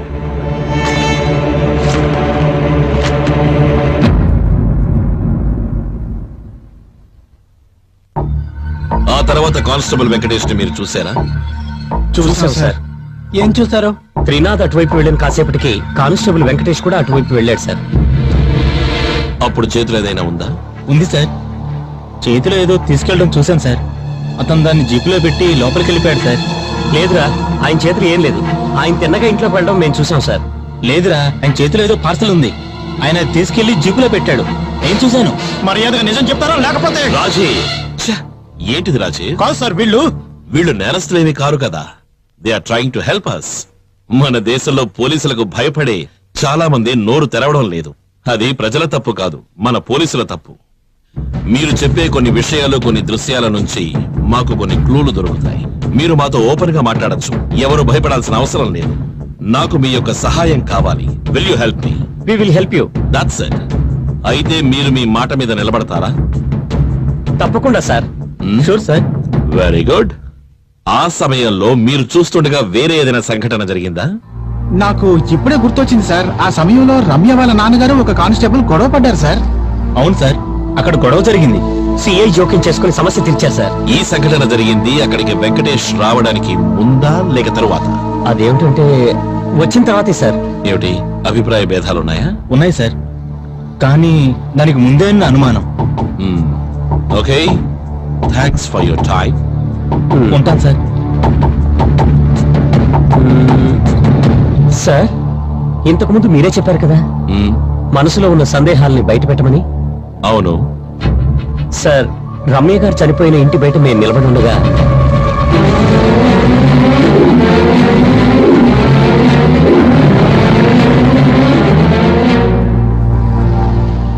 ఆ విషయంలో మీకు ఏమిటి అనుమానం? ఏం లేదు సార్, అటువంటి ఆల్టరేషన్ చేసిన బైక్ ని మేము ఇంతకు ముందు చూసిందే లేదు sir.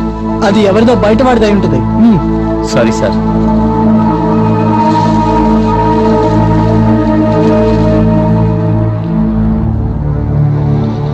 Sir, what do you think? దేని గురించి సార్? వాళ్ళు చెప్పిన విషయం గురించి. ఆ బైక్ గురించి ఇచ్చిన స్టేట్మెంట్ మనం పెద్దగా పట్టించుకోనక్కర్లేదు సార్. కానిస్టేబుల్ వెంకటేష్ విషయంలో వీళ్ళు ఇచ్చిన స్టేట్మెంట్ మనం పట్టించుకునే అవసరం లేదు. ఒకవేళ కానిస్టేబుల్ వెంకటేష్ విషయంలో వాళ్ళిద్దరూ చెప్పింది నిజమే అయితే? అర్థం కాలేదు కదా? It's a guess, a wild guess. Let's go back to that day. Trinath, Venkatesh ఈ ముగ్గురు నించునుండగానే బయటికి వెళ్లారు. కాసేపు అయిన తర్వాత వెంకటేష్ మాత్రమే వచ్చాడు. అది వీళ్లలో ఒక్కరే చూశారు. సరిగ్గా ఆ సమయంలోనే ప్రభాకర్ కి ఒక పోలీసుకి గొడవ జరిగి ఉండొచ్చు. కరెక్ట్ గా అప్పుడే వెంకటేష్ బయటికి వెళ్ళి ఉండొచ్చు. అది ఆ ముగ్గురు చూసుండకపోవచ్చు. మళ్ళీ తిరిగి వచ్చి ఆ ముగ్గురు నించునే పొజిషనింగ్ లో మార్పు ఏర్పడి ఉండొచ్చు. వెంకటేష్ ఒక చిన్న పార్సిల్ తో వచ్చాడు, దాన్ని జీపులో పెట్టాడు, తిరిగి వెళ్లిపోయాడు. అది ఆ ముగ్గురులో వేరొకరు చూస్తుండొచ్చు. ఆ విధంగా జరిగి ఉండొచ్చు కదా? అయితే వాళ్ళిద్దరు చెప్పింది నిజమే ఉండొచ్చు. బుక్ తీసి ఇచ్చింది వెంకటేష్ అయి ఉంటాడు. అంటే తిరిగి వచ్చినప్పుడు అతని చేతిలో ఉన్నది శామ్యూల్ బ్రీఫ్ కేసులో డబ్బు చూశారని త్రినాథ్ చెప్పింది నిజమే అయితే వెంకటేష్ చేతిలో ఉన్న ఆ పార్సెల్ డబ్బే అయి ఉండాలి. అతను చెప్పిన బైక్ గురించి మీ అభిప్రాయం ఏమిటి? దారిని పోయే వాళ్ళది అయి ఉండొచ్చుగా. అది దారిని పోయేవాడిది కాదు. ఒకవేళ నువ్వు చెప్పినట్టుగా వాడు దారిని పోయేవాడే అయితే బైక్ ఆపి ఆ బాడీ ఎవరిదని అడిగి వెళ్లాల్సిన అవసరం లేదు కదా. అది కాదు సార్, దారిన వెళ్లే వాళ్ళే అయితే అంత శ్రద్ధ తీసుకోరు కదా. దారిని వెళ్లేవాడైతే తిన్నగా వెళ్ళాలి. ఎందుకని మళ్ళీ తిరిగి వెనక్కి వెళ్ళాడు? ఒకవేళ ఏం జరుగుతుందో అని తెలుసుకోవడానికి వచ్చుంటాడేమో. తెలుసుకోవాలని వచ్చిన వాడు ఎందుకు ఇంతమంది చేరారా అని అడుగుతాడు. అంతేకాకుండా అటువంటి బైక్ ఇంతకు ముందు ఈ ఏరియాలోనే చూడలేదు అని అతను చెప్పాడు కదా. ఆ బైక్ మీద వచ్చిన వ్యక్తి తిరిగి వెళ్లడం వల్లే అతనికి అనుమానం కలిగింది. తిన్నగా వెళ్ళుంటే అనుమానించాల్సిన అవసరం లేదు కదా. తన అనుమానాన్ని తీర్చుకోవడం కోసం ఆ వ్యక్తిని పిలిచి అడగలేదు. ఆ బైక్ లో వచ్చింది ఎవరై ఉంటారు, ఎందుకని వచ్చుంటారు? వాడు ఎవడైనా సరే రమ్య చనిపోయిందా లేదా అని తెలుసుకోవడం కోసమే వచ్చుంటాడు. సార్, రమ్య గారు మరణించిన ఇంటి నుంచి కానిస్టేబుల్ వెంకటేష్ మధ్యలో వాళ్ళ ఇంటికి వెళ్ళొచ్చినట్టుగా ఎస్ఐ చెప్పారు. ఎందుకని? వాళ్ళ ఇంట్లో ఏదో ముఖ్యమైన పని చెప్పాడట. మళ్ళీ అరగంట గడిచాక వచ్చాడని చెప్పారు. మనం క్రాస్ ఎంక్వైరీ చేయాలి. హలో, వెంకటేష్ గారు ఇల్లేనా? అవునండి. నేను స్టేషన్ నుంచి సుధాకర్ మాట్లాడుతున్నా. వెంకటేష్ గారిని శ్యాంప్రసాద్ గారు అరెస్ట్ చేశారు. భగవంతుడా, ఎందుకు? రమ్య హత్య కేసులో ఈయనకేదో సంబంధం ఉందట. ఆ రోజు వెంకటేష్ గారు మీ ఇంట్లో డబ్బులు పెట్టారు కదా, దాని గురించి పెద్ద గొడవలు అవుతున్నాయి. ఎట్టి పరిస్థితుల్లోనూ ఆ డబ్బు మీ ఇంట్లో ఉంచకండి. అది మీ ఇంట్లో ఉంటే రెడ్ హ్యాండెడ్ గా మీరు దొరికిపోతారు. ఒకవేళ దొరికిపోయారంటే వెంకటేష్ గారిని ఉద్యోగం నుంచి తీసేస్తారు. ఏమిటి దేవుడా ఈ పరీక్ష?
నిన్ను మేపుతున్నది ఎవర్రా? జాన్ సాముయల్.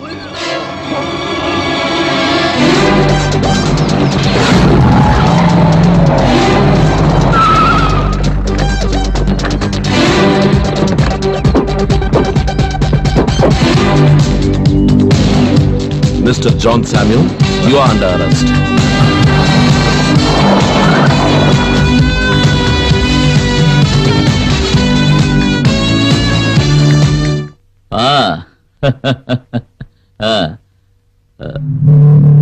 మళ్ళీ చేస్తా.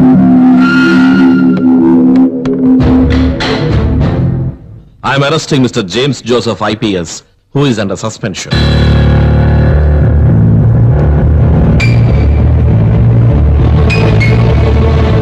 For conspiracy and fabricating suicide note of late Ramya Mohan. Please come.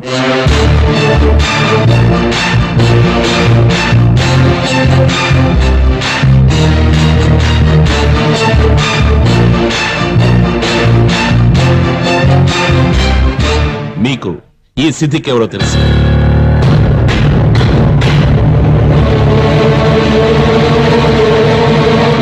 ఇంతకు ముందు ఇతను ఒక క్రిమినల్ కేసులో పట్టుబడ్డాడు. ఇతన్ని ఆ కేసు నుంచి రక్షించింది మీరే. అది మీది శామ్యుల్ ది ఫోన్ బిల్స్ లో దొరికిన మాకు ఈ నంబర్ని బట్టి ట్రేస్ చేసి వాడిని పట్టుకున్నాం. చెప్పాల్సిందంతా ఇతను పూర్తిగా చెప్పేశాడు. రమ్య చనిపోయిందని తెలిసిన తర్వాత శాంపుల్ నన్ను కలిసి మాట్లాడాలని చెప్పాడు. ఆత్మహత్య అనుకుంటున్నాను, కానీ ఇంకా ఏమి నిర్ధారణ కాలేదు. ఆవిడ రాసిన ఆత్మహత్య లెటర్ దొరికిందా? ఇప్పుడు దాని గురించి మనకెందుకు, ఇంకా పోలీస్ ఎంక్వైరీ చేయాలి కదా. దాని గురించి నేను చూసుకుంటానులే. నువ్వు ఈ కేసు ఇంట్రాగేట్ చేయడానికి డీజీపీ ఆర్డర్స్ ఇచ్చారు కదా. అయితే ఏంటి? అక్కడికి నువ్వు ఖచ్చితంగా వెళ్లి తీరాలి కదా. నువ్వు అందుకు ఒప్పుకో, మన పని సులువైపోతుంది. రమ్య హ్యాండ్ రైటింగ్ ఫోర్జరీ చేయించడం కష్టమేమీ కాదు. దానికి కావాల్సిన మనిషిని నేను అరేంజ్ చేస్తాను. సిద్దిక్ అనే మనిషి మిమ్మల్ని కలుస్తాడు. అతనికి ఏం చేయాలని వివరాలు చెప్పండి. నాకు టైం అయింది, నేను బయలుదేరతాను. ఇలా చూడండి, ఒక విషయం, ఏ అనుమానం వచ్చినా ఎటువంటి హెల్ప్ కావాలన్నా వెంటనే నన్ను కాంటాక్ట్ చేయాలి. అలాగే.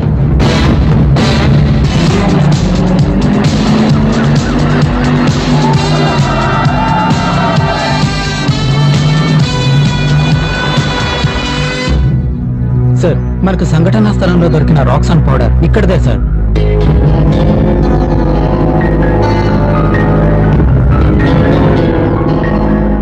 సార్, ఇటువైపు దారుంది. ఈ మార్గంలో వెళితే క్రైమ్ స్పాట్ కి ఈజీగా చేరుకోవచ్చు. ఈ చుట్టుపక్కల ఇళ్లేవి లేవా? ఒకే ఇల్లుంది సార్, ఆ కార్నర్ లో. ఆ ఇంట్లో ఉండేది ఇతనే, పేరు థామస్. ఈ రాళ్ల పౌడర్ని ఎందుకని ఇక్కడ పోసా? పెద్ద వర్షం వస్తే ఇక్కడ గుంట అయిపోతండి, అందుకే ఇక్కడ తీసుకొచ్చి పోసాను. మనం ఒకసారి ఆధారం చూడొచ్చు. సార్, థామస్ తో ఈ కేసు గురించి డిస్కస్ చేసినప్పుడు అతను నాకు విషయం చెప్పాడు. సాధారణంగా చీకటి పడ్డాక ఇటువైపు బళ్ళేవి వెళ్ళవట. కానీ కొన్ని రోజుల క్రితం చీకటి పడ్డ తర్వాత ఒక బైక్ ఇటువైపుగా వెళ్లే శబ్దం వినిపించిందని థామస్ చెప్పాడు. రమ్య హత్య జరిగిన తర్వాత ఇంకే బైక్ వెళ్ళలేదు.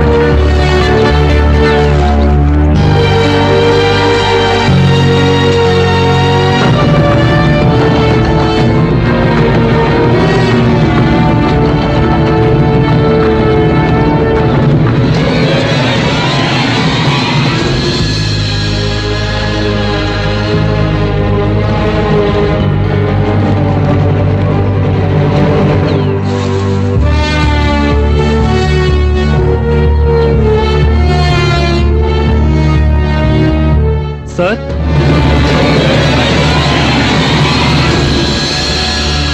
అనకాపల్లిలో ఉన్న ఓ లాడ్జ్ బిల్ ఇది సార్. దానిలో డేట్ చూసారా? రమ్య అదే రోజు హత్య చేయబడింది. ఈ బిల్లు కూడా దాంతో పాటే ఉంది. అక్కడే ఉన్న ఓ చెప్పుల షాపు బిల్ ఇది, దీనిలో కూడా అదే డేట్ వేసింది. అరవింద్ సార్, ఈ రెండు బిల్స్ గురించి ఎంక్వైరీ చేయి. Sir. And Rajesh,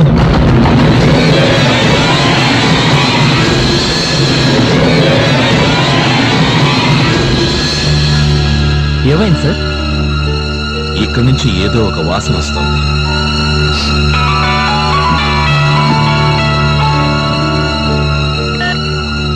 Shyam here.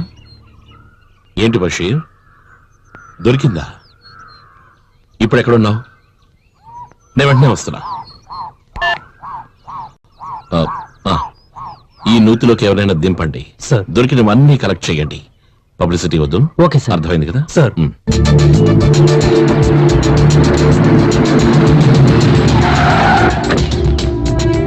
Sir, Anitha అనే అమ్మాయి ఇప్పుడు కాలిఫోర్నియాలో ఉంది. ఊర్లో ఉన్న పేరెంట్స్ దగ్గర నంబర్ తీసుకుని నేను ఆమెతో మాట్లాడాను. తను నీతో ఏం చెప్పింది? రమ్య ఎవరో ఒక తన్ని ప్రేమించిందని చెప్పింది. 2 సార్లు వాళ్ళని చూసిందట. ఎవరా వ్యక్తి? అనితకు అతను తెలీదట. అర్థం కాలేదు. వాళ్ళ ప్రేమ వ్యవహారం గురించి నాతో డీటెయిల్స్ చెప్పలేదు. 2 సార్లు వాళ్ళని చూశాను. మొదటిసారి వాళ్ళని బట్టల షాప్ లో చూశాను. అప్పుడు చెప్పింది అతను తన ఫ్రెండ్ అని. కానీ అతనితో మాట్లాడే అవకాశం నాకు కలగలేదు. రెండోసారి వాళ్ళని ఐస్ క్రీమ్ పార్లర్ లో చూశాను. అప్పుడు మాట్లాడే అవకాశం కలగలేదు. మళ్ళీ కలిసినప్పుడు తన్ని నేను అడిగాను. తను నాతో చెప్పిన మాట అతను చాలా మంచివాడని చెప్పింది. ఎందుకో నాకు అలా అనిపించలేదు. అతని పేరేంటో తెలుసా మీకు? తెలీదు సార్. ఓ, రమ్య తన పెళ్లికి మిమ్మల్ని పిలవలేదా? లేదు, అంతకు ముందే నేను స్టేట్స్ కు వెళ్ళిపోయాను. అంటే మీరు రమ్య భర్త మోహన్ ని ఇంతవరకు చూసిందే లేదు? లేదు. ఓకే, మీరు ఆ రోజు చూసినటువంటి ఆ వ్యక్తి ఫోటోని చూపిస్తే మీరు గుర్తుపట్టగలరా? గుర్తుపడతా సార్. గుడ్. నేను కొన్ని ఫోటోస్ మీకు మెయిల్ చేస్తాను. ఆ ఫోటోస్ లో మీరు చూసిన వ్యక్తి గనక ఉంటే ఆ ఫోటోని మాత్రం తిరిగి పంపించండి. పార్టీలో లేడండి? Then forget it. Don't reply. Okay, thank you.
And here comes the most brilliant criminal I have ever seen.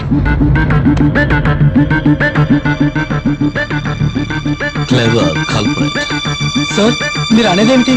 మన దగ్గర ఆధారాలు లేవు కదా. Just trust me.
ఈ వ్యక్తి ఇక్కడికి వచ్చినట్టు నాకు గుర్తుకొస్తుంది.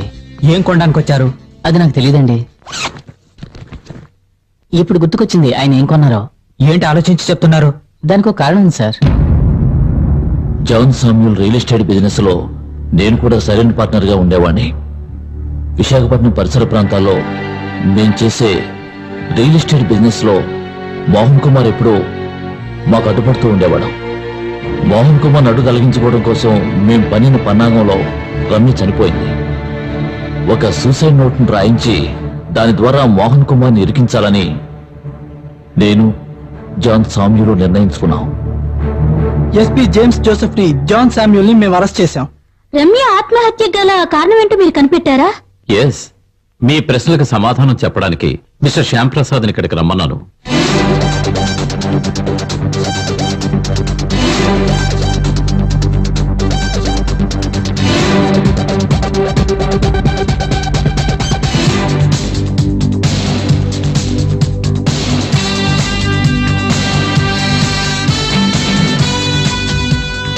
Sir, shall I? Please. Ramya ఆత్మహత్య కేసుకు సంబంధించి తలెత్తిన ఎన్నో ప్రశ్నలలో 2 ప్రశ్నలకు సమాధానం కోసమే మీరు ఎదురు చూస్తున్నారు. ఒకటి, ఆ సూసైడ్ నోటీస్ రమ్య రాయకపోతే మరి ఆ లెటర్ రాసింది ఎవరు అని ఆ ప్రశ్నకు సమాధానం ఇప్పుడు మీకు తెలిసింది. రెండవది, రమ్య ఆత్మహత్య చేసుకోవడానికి కారణమేమిటి? ఈ ప్రశ్నకు సమాధానం నేను కాదు కదా, సాక్షాత్తు ఆ భగవంతుడే దిగొచ్చినా చెప్పలేడు. కారణం రమ్య ఆత్మహత్య చేసుకోలేదు, హత్య చేయబడింది.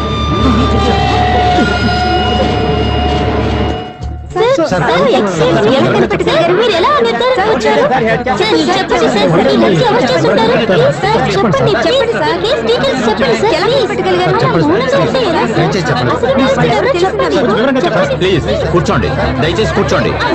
చెప్పేది మీకే. ప్లీజ్ మీరందరూ నిశ్శబ్దంగా ప్రశాంతంగా కూర్చోండి. ప్లీజ్ ఏం చెప్తున్నారో మీరందరూ వినండి. దయచేసి కూర్చోండి ప్లీజ్. మీ సందేహాలకి శ్యామ్ సమాధానాలు చెప్తారు. ముందు అతన్ని మాట్లాడనివ్వండి. సార్ ఏం జరిగింది నిజం చెప్పండి. మోహన్ కుమార్ కాలేజ్ రాజకీయాల్లో తన ప్రతిభను చాటి బాగా వృద్ధిలోకి వచ్చినటువంటి ఒక యువ నేత, విద్యార్థుల ప్రియ అధ్యాపకుడు. రమ్య రాజకీయాలు మాత్రమే కాకుండా సమాజ సంఘటనలపై ఎంతో అభిరుచి కలిగినటువంటి మోహన్ కుమార్ పనిచేస్తున్న అదే కాలేజీలో చదువుతున్న విద్యార్థిని. ఎంతో సహజంగా మోహన్ పై తనకున్న ఆరాధన పెరిగింది. మోహన్ యొక్క రాజకీయ జీవితాన్ని అర్థం చేసుకున్న రమ్య తన కుటుంబ సభ్యుల్ని ఎదిరించి మరీ మోహన్ కుమార్ ని పెళ్లి చేసుకుంది. నిజం చెప్పాలంటే రమ్య మోహన్ కుమార్ ని ప్రేమించిందా? లేదు అనే నేను చెప్తాను.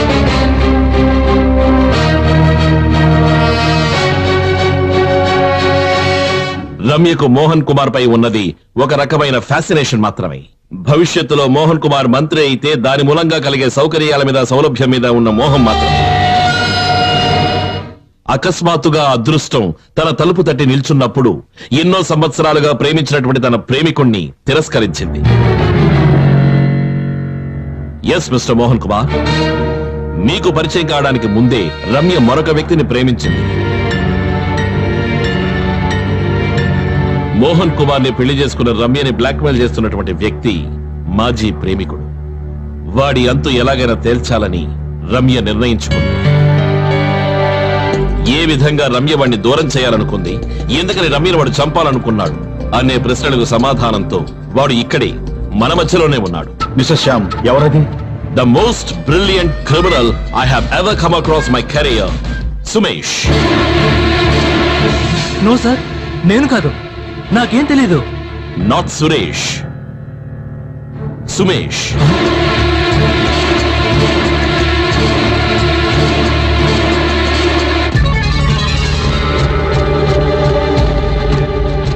ఏమిటి సుమేష్, ఇక చెప్పాల్సింది నువ్వు చెప్తావు ఏంటి? ఏ ఆధారంతో మీరు ఇలా చెప్తున్నారు? లేదు, వాడు అలా చేసుండడు అని మీకెలా తెలుసు? వీడు ఆ రోజు రాత్రి బెంగళూరులో బయలుదేరి మరుసటి రోజు ఉదయం వైజాగ్ వచ్చాడు కనుక. ఆ రోజు ఉదయమే సుమేష్ వచ్చాడు అని అనడానికి ఏమిటి ఆధారం? సార్, ఆ రోజు ఉదయమే అట్లస్ ట్రావెల్స్ లో 3వ నెంబర్ బస్సులో ఊళ్ళోకి వచ్చాను. మళ్ళీ తిరిగి వెళ్ళడానికి రిటర్న్ టికెట్ తీసుకుందామని వాళ్ళ ఆఫీసుకి కూడా వెళ్ళాను. నేను వాళ్ళ బస్సులో రెగ్యులర్ గా ట్రావెల్ చేస్తాను. నేను వాళ్ళందరికీ బాగా తెలుసు. కావాలంటే నేను చెప్పింది నిజమా కదా అని వాళ్ళ ఆఫీస్కి ఫోన్ చేసి కనుక్కోండి. బషీర్ సార్,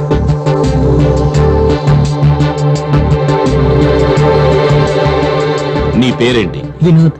నీకు సుమేష్ తెలుసా? తెలుసు సార్, నా రూమ్మేటే.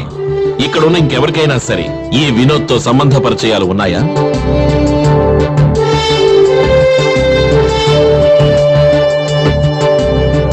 సార్,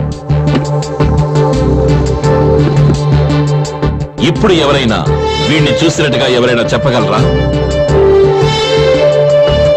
సార్, ఆ రోజు బైక్ లో వచ్చి వివరాలు అడిగింది ఇతనే. Yes, I know. It was just for a confirmation. హత్య జరిగిన మరుసటి రోజు ఉదయం నీ స్నేహితుడు వినోద్ ఎందుకని మోహన్ కుమార్ గారింటికి వెళ్ళాడు? నాకు తెలీదు సార్. అమెరికాలో ఉన్న రమ్య ఫ్రెండ్ అనిత సుమేష్ ఫోటోను ఐడెంటిఫై చేసేంత వరకు కూడా మాకు ఇతని మీద అనుమానం లేదు. ఆ తర్వాత ఇతని గురించి, ఇతని ఒక్కొక్క యాక్టివిటీస్ గురించి మేము డీటెయిల్ గా వాచ్ చేయడం మొదలు పెట్టాం. అప్పుడు నా ఇన్వెస్టిగేషన్ బెంగళూరులో మొదలైంది. అక్కడి నుంచే వినోద్ గురించిన ఇన్ఫర్మేషన్ మాకు దొరికింది. వినోద్ చెప్పిన తర్వాతే మిస్టర్ సుమేష్ అండ్ రమ్యల యొక్క పూర్వ సంబంధం గురించి మాకు తెలియవచ్చింది. అదే సమయంలోనే సుమేష్ ట్రావెల్ చేశాను అని చెప్తున్నటువంటి 22వ తారీఖున బుక్ చేసినటువంటి టికెట్ మీద బెంగళూరు నుంచి వచ్చింది వినోద్. సుమేష్ అంతకు 10 రోజులు ముందుగానే బెంగళూరు నుంచి తన సొంత బైకులో ఇక్కడికి వచ్చి చేరుకున్నాడన్న విషయం మాకు తెలిసింది. రిటర్న్ జర్నీ కోసం టికెట్ తీసుకున్నటువంటి వినోద్ మధ్యలోనే తన సొంత ఊరైన విజయవాడలో దిగిపోయినట్టుగా చెప్తున్నాడు. కానీ 23వ తారీఖు ఉదయాన్న 3వ నంబర్ బస్సులో సుమేష్ ట్రావెల్ చేసినట్టు, రిటర్న్ టికెట్ కూడా బుక్ చేసుకున్నట్టు ఆ ట్రావెల్ ఏజెన్సీ వాళ్ళు బల్లగుద్ది మరీ చెప్తున్నారు. ఈ 2 స్టేట్మెంట్స్ ఉన్న తేడాని ఆధారం చేసుకుని మేము ఒక నిర్ణయానికి వచ్చాం. సరిగ్గా సంఘటన జరిగిన నాడు రాత్రి 12 గంటలకి సుమేష్ మోహన్ కుమార్ ఇంటి నుంచి బెంగళూరుకి బయలుదేరాడు. బెంగళూరు నుంచి బయలుదేరిన సుమేష్ వినోద్ కూడా తెలియకుండా వినోద్ వచ్చి దిగిన అదే బస్సులో ఎక్కి దిగాడు. తను ఆ బస్సులోనే వచ్చాడు అని అందరినీ నమ్మించడం కోసమే సుమేష్ ట్రావెల్ ఏజెన్సీకి వెళ్లి రిటర్న్ టికెట్ బుక్ చేశాడు. సుమేష్ వేసిన ప్లాన్ సరిగ్గా జరిగిందో లేదో అని తెలుసుకోవాలన్న ఉద్దేశంతోనే ఆ మరుసటి రోజు ఉదయాన్నే వినోద్ ని మోహన్ కుమార్ ఇంటికి బైక్ లో పంపించాడు. లేదు, ఇది పచ్చి అబద్ధం. ఇంకెవరినో కాపాడడం కోసం నా మీద లేనిపోని నిందలు వేస్తున్నాడు. అన్నయ్య, నేను నిరపరాధిని. వీళ్ళు ఏదో కుట్ర పన్నుతున్నారు. ఇంకా నువ్వు అంగీకరించడానికి సిద్ధంగా లేవు కదూ? ఒప్పుకోవాలా? నేను ఎందుకు ఒప్పుకోవాలి? నేను చెయ్యని నేరాన్ని నేను ఎందుకు ఒప్పుకోవాలని? So please you have to excuse me now. Aravind, వాడిని ఎక్కడికి తీసుకెళ్తున్నారు? నాకు తెలియాలి. చూడండి, మీరు వాడి చేత బలవంతంగా నేరం ఒప్పించాలని చూస్తే దానికి నేను ఒప్పుకోను. సార్, ఏం జరుగుతుంది సార్ ఇక్కడ? మీరు కూడా చూస్తూ ఊరుకున్నారేంటి? కమాన్ సుమేష్, నువ్వు ఎంత ప్రయత్నించినా ఇక తప్పించుకోలేవు. నువ్వే ఈ హత్య చేసావని మాకు బాగా తెలుసు. దీనికి కావాల్సిన సాక్ష్యాలన్నీ మా దగ్గర ఉన్నాయి. నో, మీ దగ్గర ఎటువంటి సాక్ష్యాలు లేవు. ఎందుకంటే ఏ నేరమో నేను చేయలేదు కనుక. You are psychic. నిజానికి రమ్మి పైన నీకున్నది స్వచ్ఛమైన ప్రేమ కాదు, చెప్పలేనటువంటి ఒక విధమైన ఆవేశం. నువ్వు నిజంగానే ప్రేమించుంటే ఆమెను చంపేవాడి కాదు. అలాంటి అమాయకురాల్ని నీకెలా చంపాలనిపించిందిరా? అమాయకురాలా? థు, దుర్మార్గురాలు. చంపేశాను, నేనే చంపేశాను. అది ఈ పబ్లిక్ ముందు ఒప్పుకుంటాను అనుకుంటున్నారా? నేనెవరో తెలివి తక్కువ అని అనుకున్నారా? ఇందాక నువ్వు చెప్పావు కదా, ఏవో సాక్ష్యాలు నీ దగ్గర ఉన్నాయని. మీ దగ్గర ఎటువంటి సాక్ష్యాలు లేవని నాకు తెలుసు. ఎందుకంటే ఈ హత్య నేనే చేశానని 3వ కంటికి కూడా తెలియదు. నాకు మాత్రమే తెలుసు. నిన్ను చంపైన నిరూపిస్తారా? నిరూపించలేవు. మీ బాబు కూడా నిరూపించలేడు. శేఖర్ సార్, మీరు ఒప్పుకుంటే వీడి నుంచి నిజం రాబడతాను. నన్ను నువ్వు కొట్టినా చంపినా సరే, నన్ను నువ్వు ఏం చేసినా నా నోట్లోంచి నిజం రాబట్లేవు. కొట్రా, మీసం మగాడవైతే కొట్టు. Relax sir, just relax. మీకు వాడి ఉద్దేశం అర్థం కాలేదా? మనల్ని ప్రేరేపించి వాడి మీద చేయి చేసుకోవాలనేదే వాడి ప్లాన్. అప్పుడే వీడు బయట ఉన్న వాళ్ళందరితోనూ మనం వీడిని కొట్టి బలవంతంగా నేరం ఒప్పుకునేటట్టు చేసేవని చెప్తాడు. తెలివైన వాడే.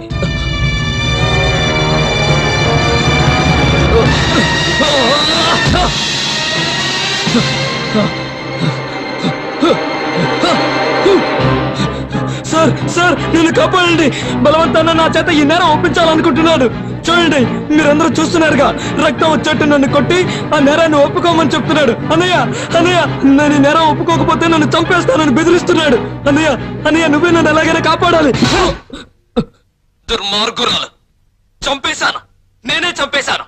ఈ పబ్లిక్ ముందు ఒప్పుకుంటాను అనుకుంటున్నారా? నేనెవరో తెలివి తక్కువ అని అనుకున్నారా? ఇందాక నువ్వు చెప్పావు కదా, ఏవో సాక్ష్యాలు నీ దగ్గర ఉన్నాయని. మీ దగ్గర ఎటువంటి సాక్ష్యాలు లేవని నాకు. వీడొక సామాన్యమైన క్రిమినల్ కాదు. తనే స్వయంగా ఒక హత్యా పద్ధతిని కనిపెట్టి దాన్ని అత్యద్భుతంగా ఎగ్జిక్యూట్ చేసినటువంటి ఒక పర్వర్టెడ్ జీనియస్. అది ఎవరికీ తెలిసే ఛాన్సే లేదన్న అమిత ఆత్మవిశ్వాసమే ఇతని పథకం వెనుకున్న ముఖ్యాంశం. I know how you did it. నమ్మలేకపోతున్నావు కదా?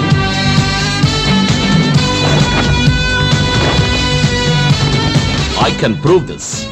బెంగళూరులో ఉన్న classic lodge manager, hardware shop వ్యక్తి నీ ఫోటోని బాగా గుర్తుపట్టారు.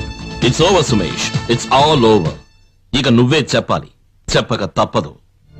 చెప్తాను సార్, జరిగిందంతా చెప్తాను. స్కూల్లో చదువుకునేటప్పటి నుంచి నేను రమ్య చాలా క్లోజ్ ఫ్రెండ్స్. రమ్య కోరిక ప్రకారమే నేను ఇంజనీరింగ్ చేయడానికి బెంగళూరుకు వెళ్ళాను. హాలిడేస్కి వచ్చినప్పుడల్లా మేమిద్దరం కలిసి బయటకు వెళ్ళేవాళ్ళం. నేనేం చేయను? ఎంత చెప్పినా మా నాన్న వినిపించుకోవటం లేదు. డాక్టర్ను ఇంజనీర్ను వచ్చి చేస్తానన్న మీ నాన్న ఇప్పుడు రాజకీయ నాయకుడు కావాలంటవేంటి? నాకు తెలీదు. రాజకీయ నాయకుడు అవ్వడంతో అతన్ని చేసుకోవాలని అంటున్నారు. ఓ, చేసుకోబోయేవాడు ఎవడైనా సరే నీకు నచ్చాలి కదా? లేదు సుమేష్, నాకైతే ఇష్టం లేదు. నేను ఎంతగానో ప్రయత్నించి చూశాను. మా నాన్న ససేమిరా ఒప్పుకోవడం లేదు. ఈ పెళ్లికి ఒప్పుకోకపోతే చనిపోతానని బెదిరిస్తున్నారు. నేనొక నిర్ణయం తీసుకున్నాను. మనం కలిసి జీవించడానికి ఆయన ఒప్పుకోకపోతే కలిసి చనిపోదాం. రమ్య, నీకు మతండే మాట్లాడుతున్నావా? మరి నన్ను ఏం చేయమంటావు సుమేష్? పోనీ నువ్వే చెప్పు. మీ నాన్నగారి మాట విను. నేను బెంగళూరుకు వెళ్ళిపోయాను. తన్ని మర్చిపోవడానికి నేను ఎంతగానో ప్రయత్నించాను, కానీ అది నా వల్ల కాలేదు. ఎన్ని రోజులు గడిచినా నా మనసులో తన రూపం మెదులుతూనే ఉంది. నేను వైజాగ్కి తిరిగి వచ్చాక రమ్య మోహన్లు ఇద్దరు మా లొకాలిటీలోనే ఉంటున్నారన్న విషయం తెలిసిందే. మా అన్నయ్య రోజు వాళ్ళ ఇంటికి పాలు సప్లై చేసేవాడు.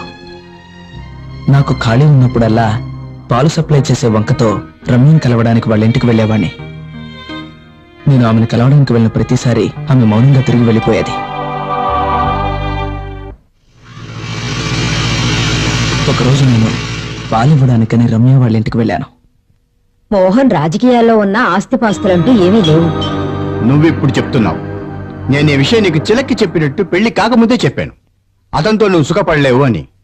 ఏ ఇంజనీర్నో డాక్టర్నో చేసుకుంటే నీకు ఈ తిప్పులుండేవి కాదుగా. అప్పుడేమో మోహన్ మంత్రి అవుతాడు అన్నావు. ఎంతలా ఎదిరించావు. ఇప్పుడేమైంది? నా విషయంలో మీరు కలగ చేసుకోవద్దు. వీళ్ళిద్దరి మధ్య ఉన్న గొడవలో తలదూర్చడం మనకు అనవసరం గాని పదండి, మనం వెళదాం. అయ్యో రండి, వాళ్ళ తంటాలేవో వాళ్ళు పడతారు.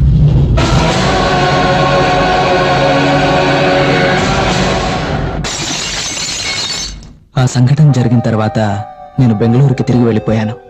నేను ఎంతగానో ప్రేమించిన రమ్య నన్ను మోసం చేసిందని తెలియగానే నేను కుమిలిపోయాను. ఆ సమయం నుంచి నేను మానసికంగా కృంగిపోయాను. డ్రగ్స్కి అలవాటు పడ్డాను. పోనీరా, మర్చిపో. అది కాకపోతే ఇంకొకటి. కానీ ఇక మీదట నువ్వు ఒక విషయం గుర్తుంచుకో సుమేష్, ఇక మీదట నువ్వు అమ్మాయిని నమ్మకురా. తన్ని కోల్పోయానన్న బాధతో నేనుండగా తను ఇంకొకరిని పెళ్లి చేసుకోవడం చూస్తూ నేను తట్టుకోలేకపోతున్నాను. రేయ్, నీకు కావాలంటే దాన్ని ఏదో ఒకటి చేసేయి. అప్పుడు నీ బెంగ తీరుతుంది. నీకే సహాయం కావాలన్నా చెప్పు, నేను చేస్తాను. వినోద్ ఏదో క్షణిక ఆవేశంలో అలా అన్నా నేను అది నిజం చేయాలనుకున్నాను. నా ఆలోచనలు మరింత బలపడ్డాయి. నేను ఇంటర్నెట్లోనూ బుక్స్లోనూ రెఫర్ చేసి సూసైడ్ అని నమ్మించే విధంగా ఒక మర్డర్ ప్లాన్ చేశాను. అప్పటినుంచి మోహన్ లేని సమయంలో రమ్య దినచర్యలను నేను గమనిస్తూ వచ్చేవాణ్ణి.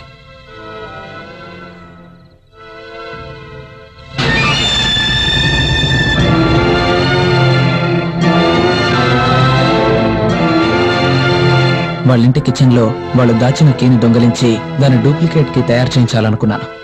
ఆ డూప్లికేట్ కి చేయించిన తర్వాత ఆ ఇంటి మాస్టర్ ప్లాన్ తయారు చేయాలని నేను అనుకున్నాను. 2 రోజులు గడిచాక డూప్లికేట్ కి నా చేతికొచ్చింది. ఆ తర్వాత ఒరిజినల్ కి తీసిన చోటే పెట్టేశాను. ఈ హత్యా పథకాన్ని తయారు చేసి అమలు పరచడానికి ఎంతకాలం పట్టింది? 2.5 years. సి 2.5 సంవత్సరాలు. A long 2.5 years. That shows his deep vendetta and his commitment, which makes him a very dangerous criminal. The plot was set, sir, and he was waiting for an opportunity. అప్పుడే Mohan Kumar by election కోసం nominate చేశారు.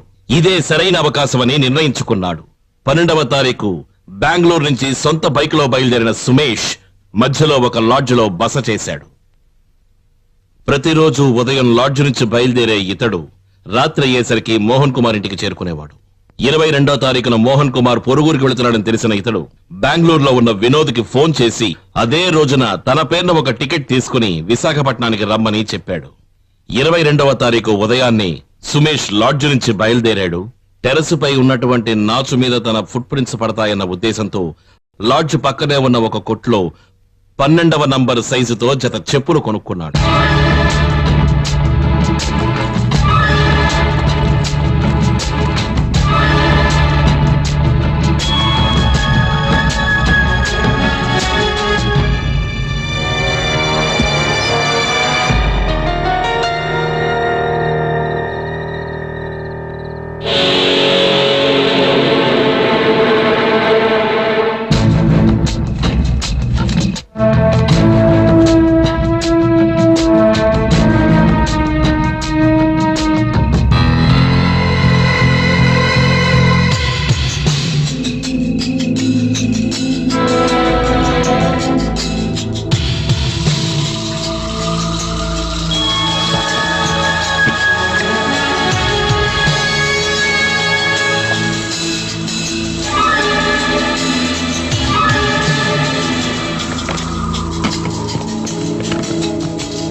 నువ్వు కాస్త మనసు పెడితే ఈ సమస్య తీరిపోతుంది. ఎలాగా? నీ నగలు తాకట్టు పెట్టడానికి ఇస్తే చాలు. ఓహో, అయితే మీ మనసులో ఉద్దేశం అదనమాట. మీరు ఏమనుకున్నా సరే నాకు బాధ లేదు. నేను మాత్రం నా బంగారాన్ని ఇవ్వను. నీకు నా పైన నమ్మకం లేదా? ఎలా నమ్మమంటారు? మీ నాన్న ఎలా డబ్బు సంపాదించాడో ప్రజలందరికీ కూడా తెలుసు. మీ దృష్టిలో మా నాన్న దుర్మార్గుడే అయి ఉండొచ్చు, కానీ ఆయన నాకు దేవుడు. తండ్రి పేరు తెలియని మీకు ఆ విలువే తెలుసు.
ఇది హత్య అని మీరు ఎలా కనిపెట్టగలిగారు? రమ్య బెడ్షీట్ పై పడినటువంటి విషపు చుక్కలు బెడ్ పై ఉన్నటువంటి బాటిల్లోంచి పడినవేనన్న పోలీసుల నిర్ధారణ సరైనది. కానీ అందులోని 5 చుక్కలు తేడాగా కనిపించాయి. దాన్ని మీరు ఎలా గమనించారు? సార్, బాటిల్ నుంచి నేచురల్ గా కింద పడినటువంటి చుక్కకి, ఒక హైట్ నుంచి తిన్నగా కింద పడినటువంటి చుక్కలకి ఎంతో తేడా ఉంటుంది. I'll explain. బషీర్, ఇవే సార్ ఆ 5 చుక్కలు. So see the difference. విచారణ ద్వారా తెలిసినది ఏమిటంటే, ఒక పైప్ లైన్ ద్వారా స్ట్రైట్ గా పడినటువంటి చుక్కలే ఈ చుక్కలు. ఈ 5 చుక్కల లైన్ హత్య జరిగినటువంటి రూములో ఉన్న వెంటిలేషన్ వైపుగా వెళ్ళింది. కిటికీ తలుపులు వేసి ఉన్నందువల్ల ఇవి ఖచ్చితంగా వెంటిలేషన్ ద్వారానే పడి ఉండాలి. ఆ విధంగానే హంతకుడు వేసినటువంటి పథకం ఏమిటా అనేది నాకు అర్థమైంది. కానీ అప్పుడు కూడా నన్ను వేధించిన ప్రశ్న ఏమిటంటే, ఈ రకంగా హత్య చేయాల్సిన ఒక వ్యక్తి ఎందుకు రూముకు బయటే ఉండాలి? కాకపోతే పని మనిషి జానకిని ఎంక్వైరీ చేసినప్పుడే, ఇన్వర్టర్ గురించి తను మాకు చెప్పినప్పుడే అర్థమయ్యింది, ఇన్వర్టర్ ని ఆఫ్ చేసిన తర్వాతే హంతకుడు రూమ్ నుంచి బయటికి వెళ్ళాడు అని. కారణం, హంతకుడు ప్లాన్ చేసినటువంటి తాడు తిన్నగా స్టడీగా నించోవాలి అంటే ఫ్యాన్ ని తిరగకుండా ఆఫ్ చేయక తప్పదు. My job is finished sir, and he is all yours.